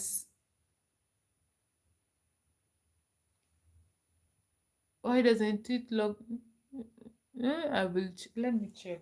Anyway, if it's you, then it's good. The picture just looks different. So that was an instance of God protecting me. Remember, when I was supposed to be fired during the 1 month, someone was flown into the country to replace me, but they were assertive and they were like, I'm not doing that job. Interviews were being made, but the managers were not showing up. That was God coming for me. And remember, at the end of the day, God really wanted me to experience this, because you guys remember, when I was called for this job, initially I did not want it, because I had been previously fired from a previous job and I was done with employment. But my best friend went there, and then there was another position, and then she called me. So it was still in God's plan for me to be in that company and grow, and to do what I gotta do, and the glory of God to be seen in whatever way that it had to be seen. And I will say that during the experience in this ABC place, I think it has given me the best training. It has taught me lessons. It has humbled me. It has taught me to see the world in a very different way. And besides that, previously when I was just a newbie in the sales, there was this particular lady who was best sales. Each and every time she would sell like crazy, sell really crazy. And I would see how she would behave, looking down on people, saying mean things to people, because she's the best sales and everything. And I told myself, one day when I become best sales, I don't think I want to be like that, because in my mind I consciously knew that it was all God's work for me to be best sales. It had nothing to do with my skill or my hard work or me convincing clients or my convincing power. It had nothing to do with me, and it had every single thing to do with God. So I have seen God's hand. I have experienced God in this journey of real estate. I have grown tremendously. I think I have had the best training in the best hands. I have made networks with people, and and you see this villain. You guys have just given a tip of the iceberg, because when I was actually getting into the when I was actually getting into the villain story lady, this is where I started. This is where I started the points of the villain. So you can imagine all these points are, imagine all these points are the stories of the person, the manager A and the manager B, all those. But the main character of this story was the villain. And this is where I started. So I believe I would have said so many things, but time was just not on my side, and probably things are not, coming on my mind. But sustaining or being in that kind of environment with that type of person, a lot of things happened. Bullying was happening, you know, a lot of things. And but I was consciously knowing that all of this was a spiritual battle, and I was very assertive. And to me, in my mind, I knew. And she wronged me very, very many times. A lot of, in fact, countless times. Guys, I've forgotten to tell you. Guys, I've forgotten to tell you what happened to the villain. Oh my God. I was almost leaving that part out. So, um, all this time, being in this kind of environment with this type of villain, just stay in the story 5 more minutes.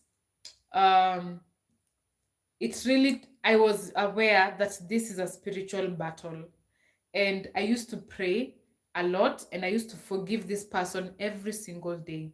I used to be in my prayer and I tell God, and I say, I call this person by name. I tell God to soften my heart to forgive them. I bless them. I speak blessings into their lives. And that way, I was doing myself a favor. I was not doing them a favor. I was doing myself a favor, because being with the bitterness, it really does not help you. So it reached a point where every single time that I'm in prayer, I am praying about this person. I am praying about this person. I am praying about this person. Remember, this person never used to like attack me physically or do something directly to me, because they knew the kind of person I am. So they wouldn't come to me with certain nonsense. You just cannot come to me with certain type of nonsense.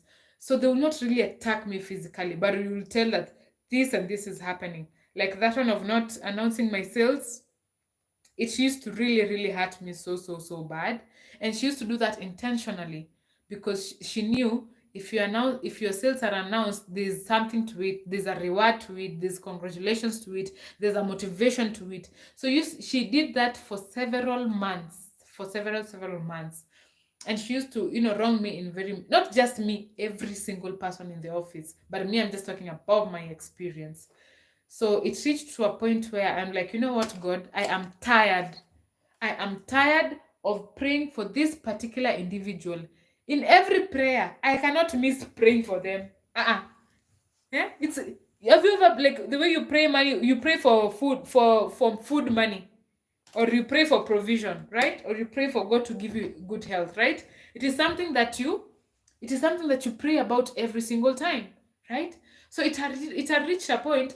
This lady now she's on my prayers too much. I beg.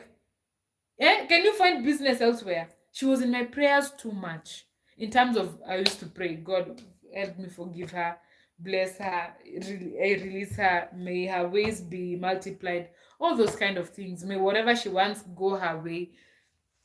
I used to pray for, it reached a point. I was like, God, I'm tired. I'm tired of bring this person. You just come and poke me every single time. Me, my work is just to forgive you. Huh? Me, I just forgive you every single time. That is my work. I was like, you know what, God, I am tired. I am tired. I am tired of forgiving this person every single time. God, I always forgive this person every single time. God, I always forgive this person every single time. Year in, year out. God, I am tired. Deal with them now. That is what I said. Deal with them now for me, because I am tired. So let me tell you something fascinating that happened this year. Whichever year. So I got tired, and I'm like, you know what, God, I am tired of forgiving people. Me, I am never in her way. I am never crossing her, or making her feel bad, or poking her. No. She's always the one poking me every single time. So me, my work is just to forgive. Forgive, forgive, forgive, forgive. For how long? I beg. I told God, deal with her. So this villain was a certain type of individual who was very sure 100% sure. Have you ever seen those employees who know that, who think that the company is theirs and they will never go? She had that much power. There are those individuals in organizations. You guys know what I'm talking about. There are those individuals in organizations who know that they can go nowhere because we know, because of maybe, the of the superiority they have, or maybe they are related with the bosses, or maybe they had good relationship with bosses, those kind of things, right? There are those people who have those kind of things, and they know that they will not go anywhere. The moment I said God deal with this person, how the tables turn. Now this particular lady, the villain, did everything in her power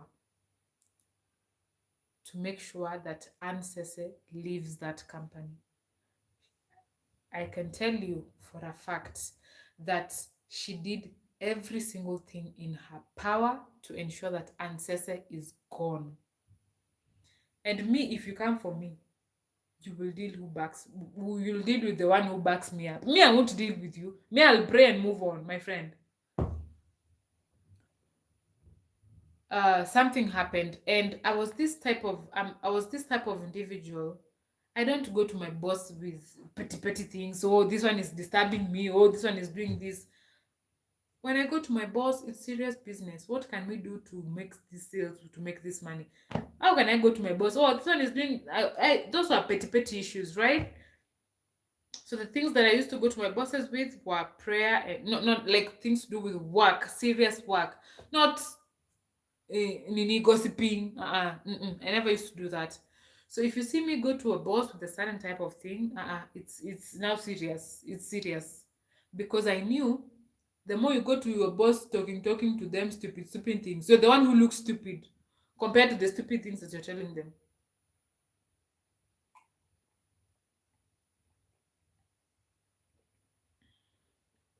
So I was that type of individual, and I believe I'm still that type of individual. How can I go to my boss telling them stupid things? Mm-mm. So this particular villain knew that she will not be fired from this company ever. Ever. Put the word ever in capital letters, underline with 3 words, put that word in bold, increase the font, change the color. Ever. She never thought that she would be fired from that company. And I truly believe that she made everything in her power. Ha- let me tell you how the devil works. The devil will not rest until his mission is accomplished. Eh? Or let's say your enemy will not rest until the mission is accomplished. That is how they work. Even if it takes 2 years, 3 years, they will not rest until their mission is accomplished. So I knew that me leaving that company was the top list agenda of this lady. And it even reached to a certain point where, because now we were the old people of this company, people who came way long ago. There's this time that the office was very full, and she was like, "You old people, you need to get out of here and go and find your new office." She used to talk like that. You and go find your new spaces, eh? Well, there's something she even used to walk, on the pathways of the on the corridors of the office and saying, "I will fire each and every one of you. I do not care." She's Guys, I've not even gotten into detail on how this particular villain this person is, because when I was writing this story, I had just started, writing the villain story, and I had already I just written these 2 pages only, and yet she was the main part of this story. So she was that type of person, walking around corridors and saying, "I will fire each and every one of you, and you old people, you need to go ground floor and find your offices and sit there." And she had so much power. She had so much power. And the day I realized that, I left her to go. And I, you It's only God who can deal with you. Okay. Something happened. Something happened, and God dealt with her very seriously, and she could not believe that she was told to leave. And the same people, and the same people, she was wanting them to leave that office. She left them in that office. She left, and we remained there. The same people she had been fighting for year in, year out to leave that company. She left and left us there. Left us there.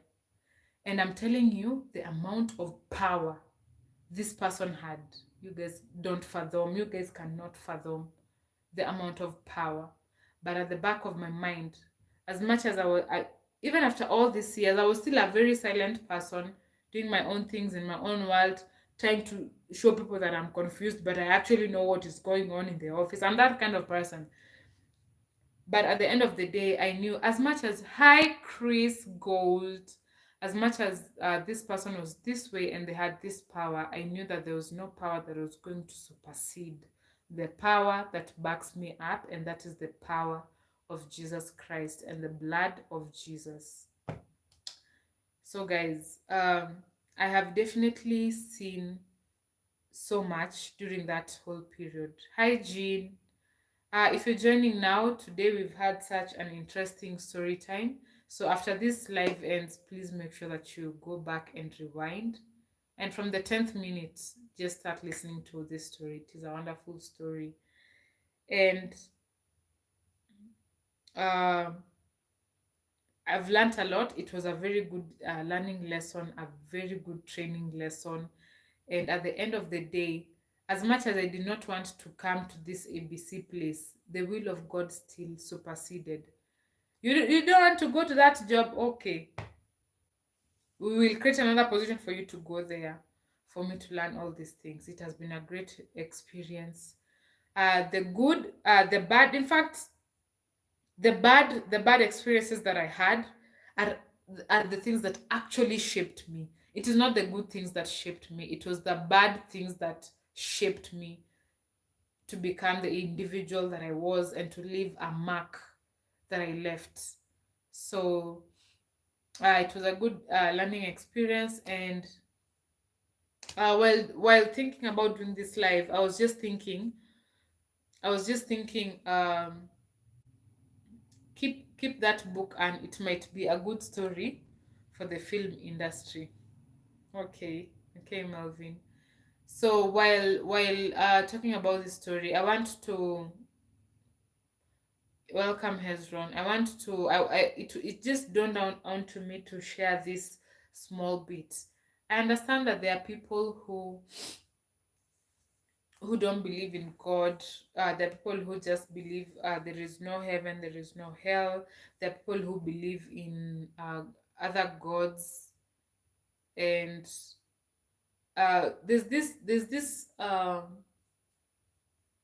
video that came by on TikTok, and this type of this lady was saying, why is it always, you see, this very popular artists, this worldwide artists, why is it that they are always mocking God, or talking about bad about the Bible, or talking about Jesus, or talking about heaven or hell, whatever?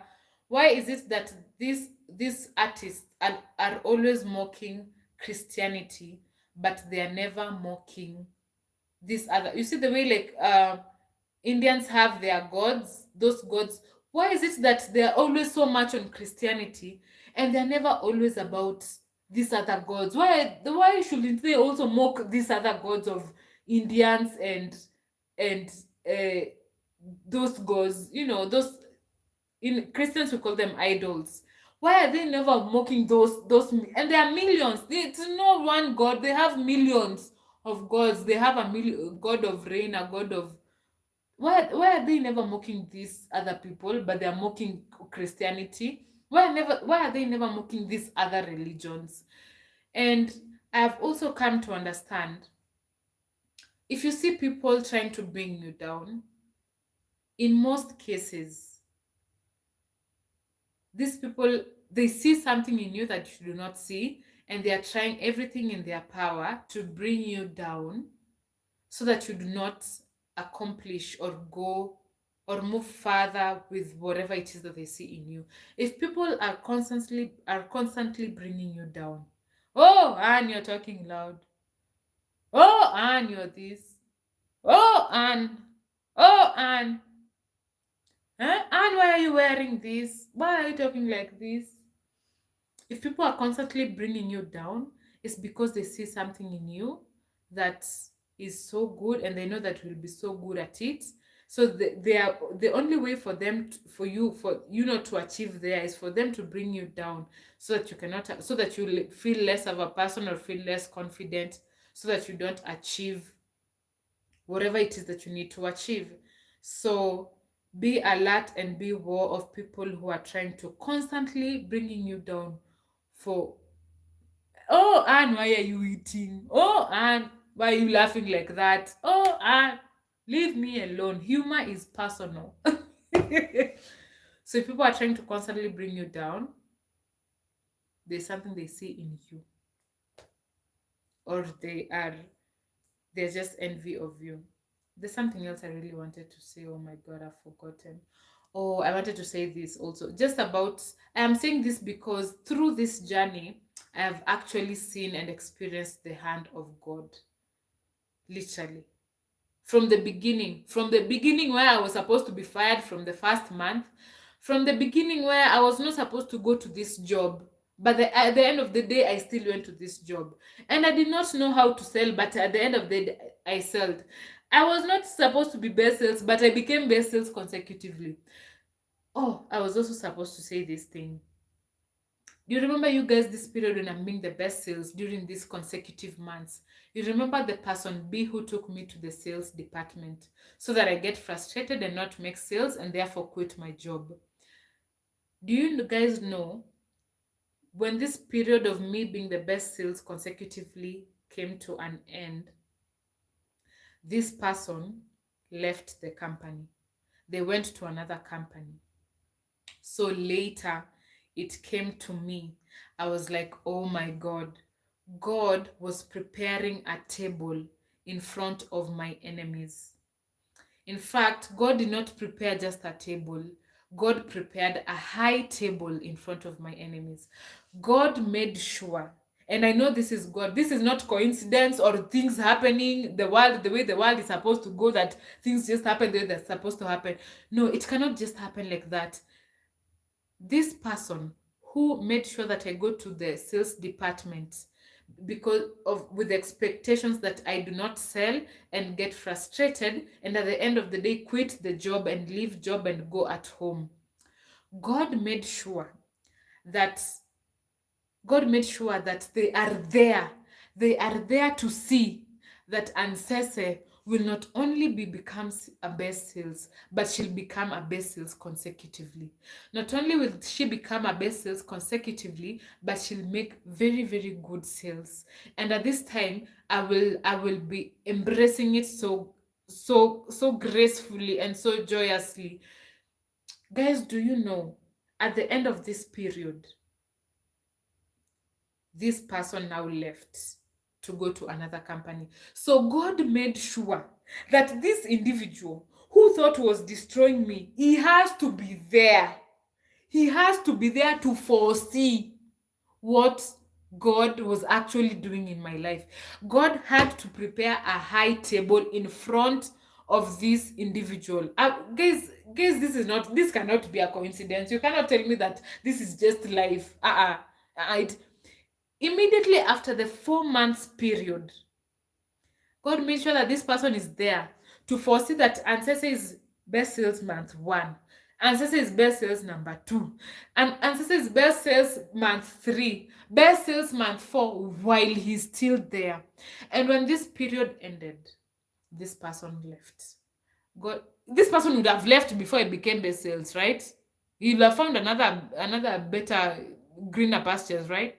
But he had to be there and see, not see on social media, but see for himself. So that is not a coincidence. That is not just life. I don't know what has come up to me, and I'm just preaching Jesus today. Anyway, it's not like I'm a staunch Christian, I'm just like any other person. I'm just trying to work my way up there, but I'm trying to share the experiences that I've actually seen the hand of God, and no one can convince me otherwise on it. I want to tell you also another thing concerning this whole Christianity thing. You guys know Vibes Cartel, right? The Jamaican who was released from prison. Is it a month now, or a month is not over? Thank you so much, Jean, but you joined us late. Make sure when you get time. I wish I could give you my shoulder to rest. God is good anyways. And remember, guys, you can donate to me. You can sponsor my videos to keep more videos coming for motivation. Like right now, my thought is dry, as dry. So you can send super chat, you can buy me coffee for motivation and for donations and for sponsorships to keep more videos coming. So my last word on this. You guys know Vibes Cartel. He was in prison for 10 years. He got released. I've been coming across Vibes Cartel videos on my social media pages, and he was saying that, yeah, I was talking about Vibes Cartel, and he was saying that I don't believe in God. Previously, before prison, he was saying that he did not believe in heaven or hell. He did not believe in Jesus. He did not believe in all those things, right? And I remember in this particular video, in this interview he was saying, you know what, Christians believe non-Christians will go to hell, and Indians, or those people who have these other gods, believe that Christians are the ones who will go to hell. Muslims believe that Christians will go to hell. Christians believe Muslims will go to hell. That was his main, the point that he was putting across. And after he's come out of prison, this guy is preaching Jesus. This guy is in his posts on Instagram, TikTok, he's putting Bible verses and saying God is everything. And then he's very particular on it. God with a capital G, he's putting out verses. So I am telling you, if that person, if Vibes Cartel, if Vi- if Vibes Cartel, his life got turned around.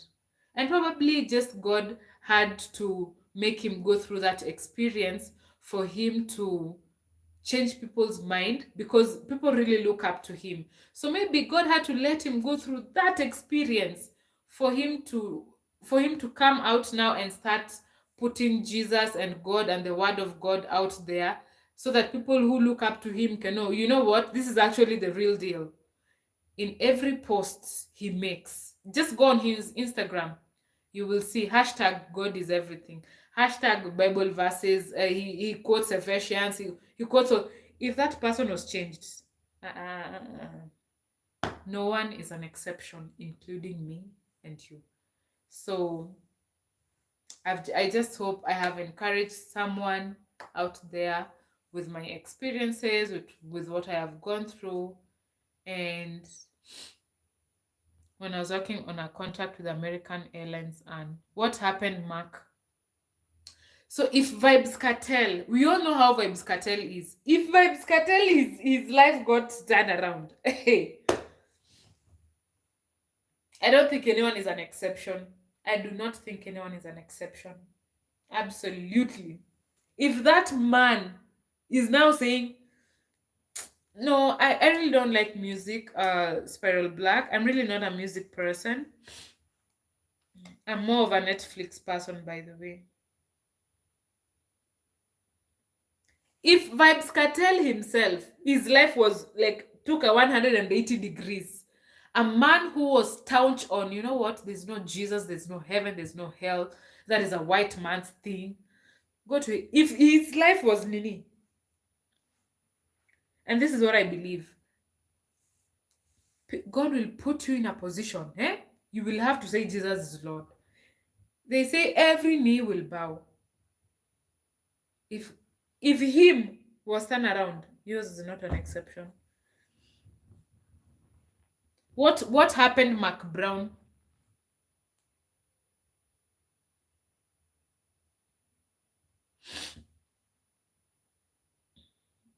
Oh my God, guys, it's 3:40 a.m. in the morning.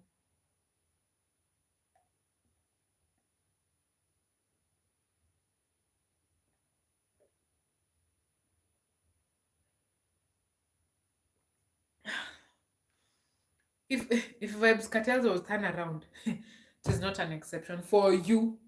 If Ansese, a amateur in sales, a girl who was very afraid, she's now she now knows what to do and what not to do. By the way, happy Labour's Day to everyone who is in the States. Happy Labour's Day to you. I hope you guys have had a good Labor Day. Yeah, so it's water. It's water.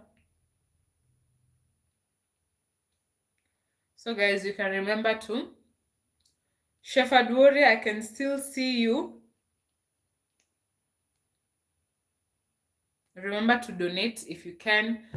Send super chats, sponsorships, all those good things.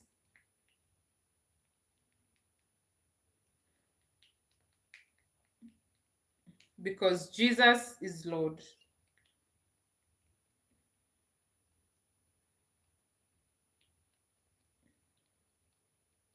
Okay, you know what, guys? I just I've come across two people who have sent me who have sponsored this video or more videos to come. That is Angel Blade and Jan Kluge via Buy Me Coffee. So thank you so much, Shepherd Warrior. I see you. Thank you so much for the good job that you're doing. We have 17 people watching.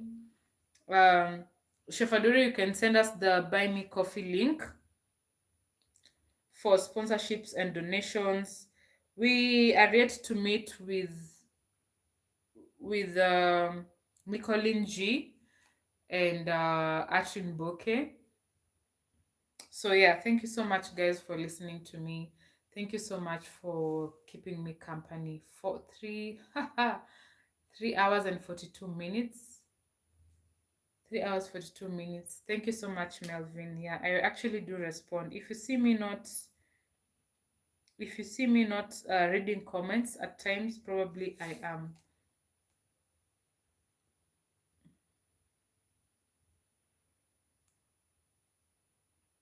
Yeah. Yes. So guys, oh, Marco has a Marco. I didn't know you have a channel. Let me click it. Oh, Mark, I didn't know. Wow. Mark, this is your channel.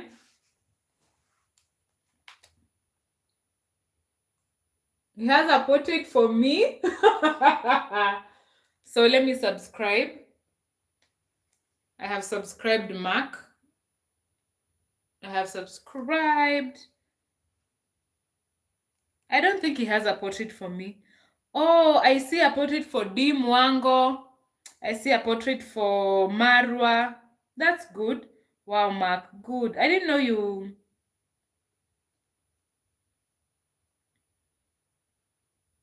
Wow, this is good. Good job. So you can go and subscribe to Mark. I want to appreciate all of you. Thank you so much. The 16 of you who are watching me 3 hours, almost 4 hours down the line. So we have Spiral Black. We have Mark Brown. We have Shepherd Warrior. Melvin, my classmate from back in 2008. Hezron Brian. JK. Jean. I don't know if we have other people. Okay, we have, I can see we have 16 people watching. Trendy topics. Ronnie, I'm trying to go through your chats to see if I can be able. Okay, those are the only comments that I'm able to see so far. Let me see. Top. Okay, guys. So yeah, if you're watching me, thank you so much. 16 people, thank you so much. Oh, Silver Fox was here too. The World Drifter was here too. Charlie B was here. I haven't seen Zach in a while. Yeah, Charlie B was here too. I agree. So thank you so much for keeping me company and for listening to my story. I hope it motivated someone. I hope someone's life will be changed. Even someone, even the people who watch this after. Yes, back in 2008, 9, and 10. Yes. Yeah, maybe he's around. I've also missed seeing Edwin also around, but you guys are amazing. You guys keep me company.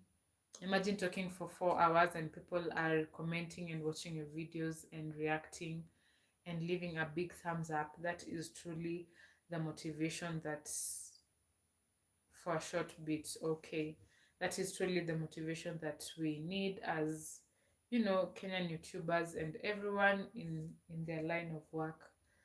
Yeah, I feel like my vocal cords are definitely, yeah, they're so worn out right now. But thank you so much. I really love you all. I appreciate you. Thank you for listening to me. Thank you for keeping me company.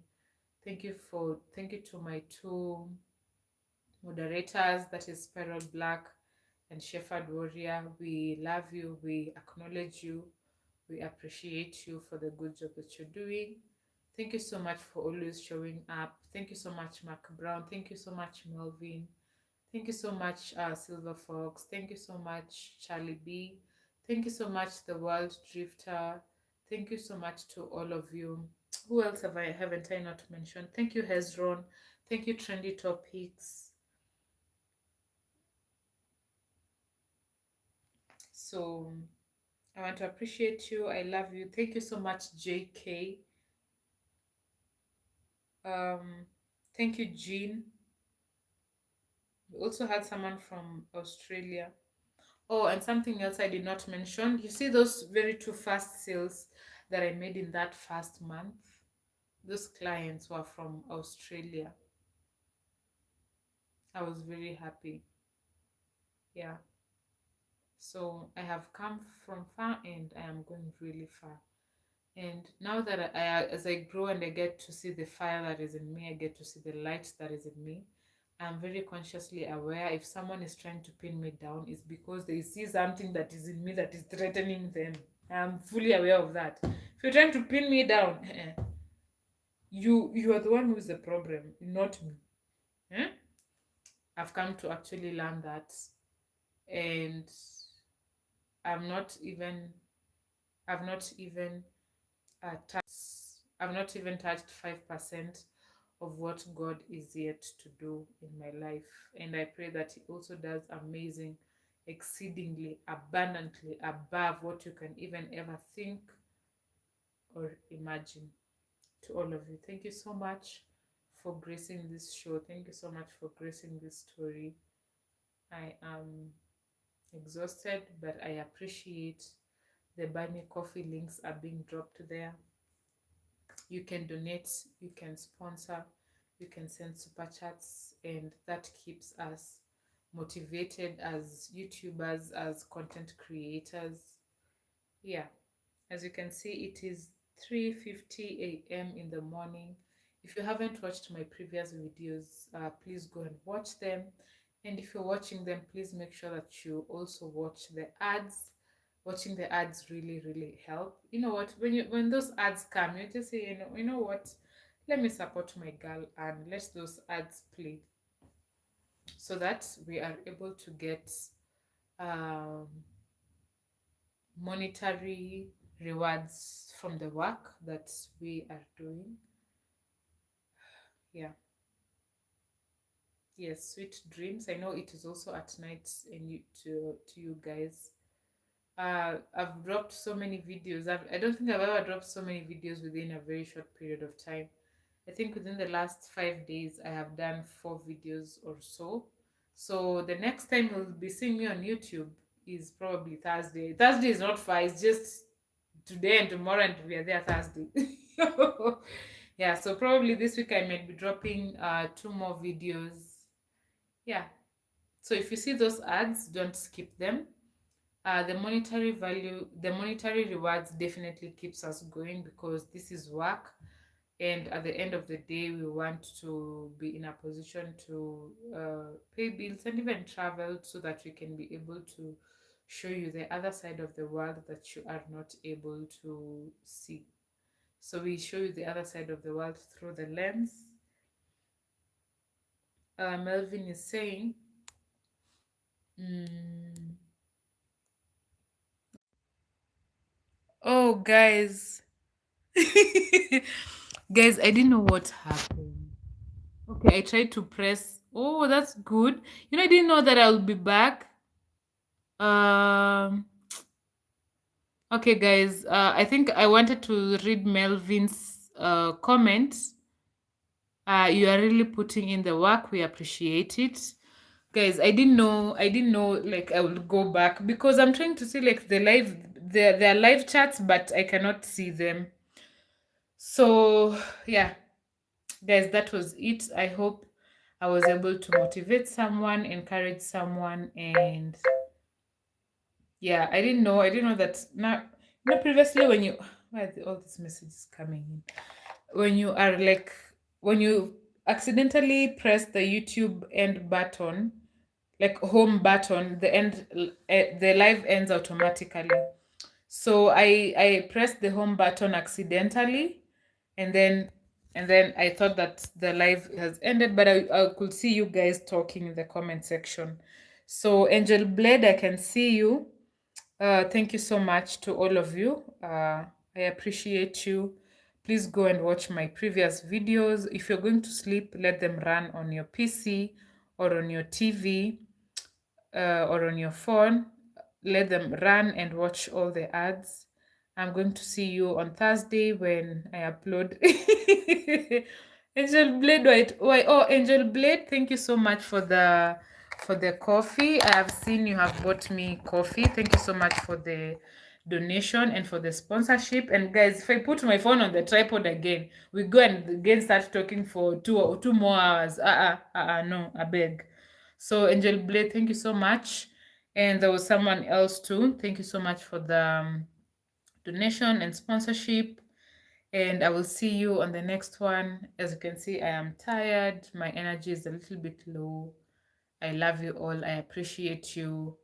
You are literally the best. You keep me going. You are really important, and I appreciate you so much. So thank you. That is all I can say, and I just want you to know that I have seen the hand of God, and yeah. So if you can't fight me, hey, Chineke. Hey.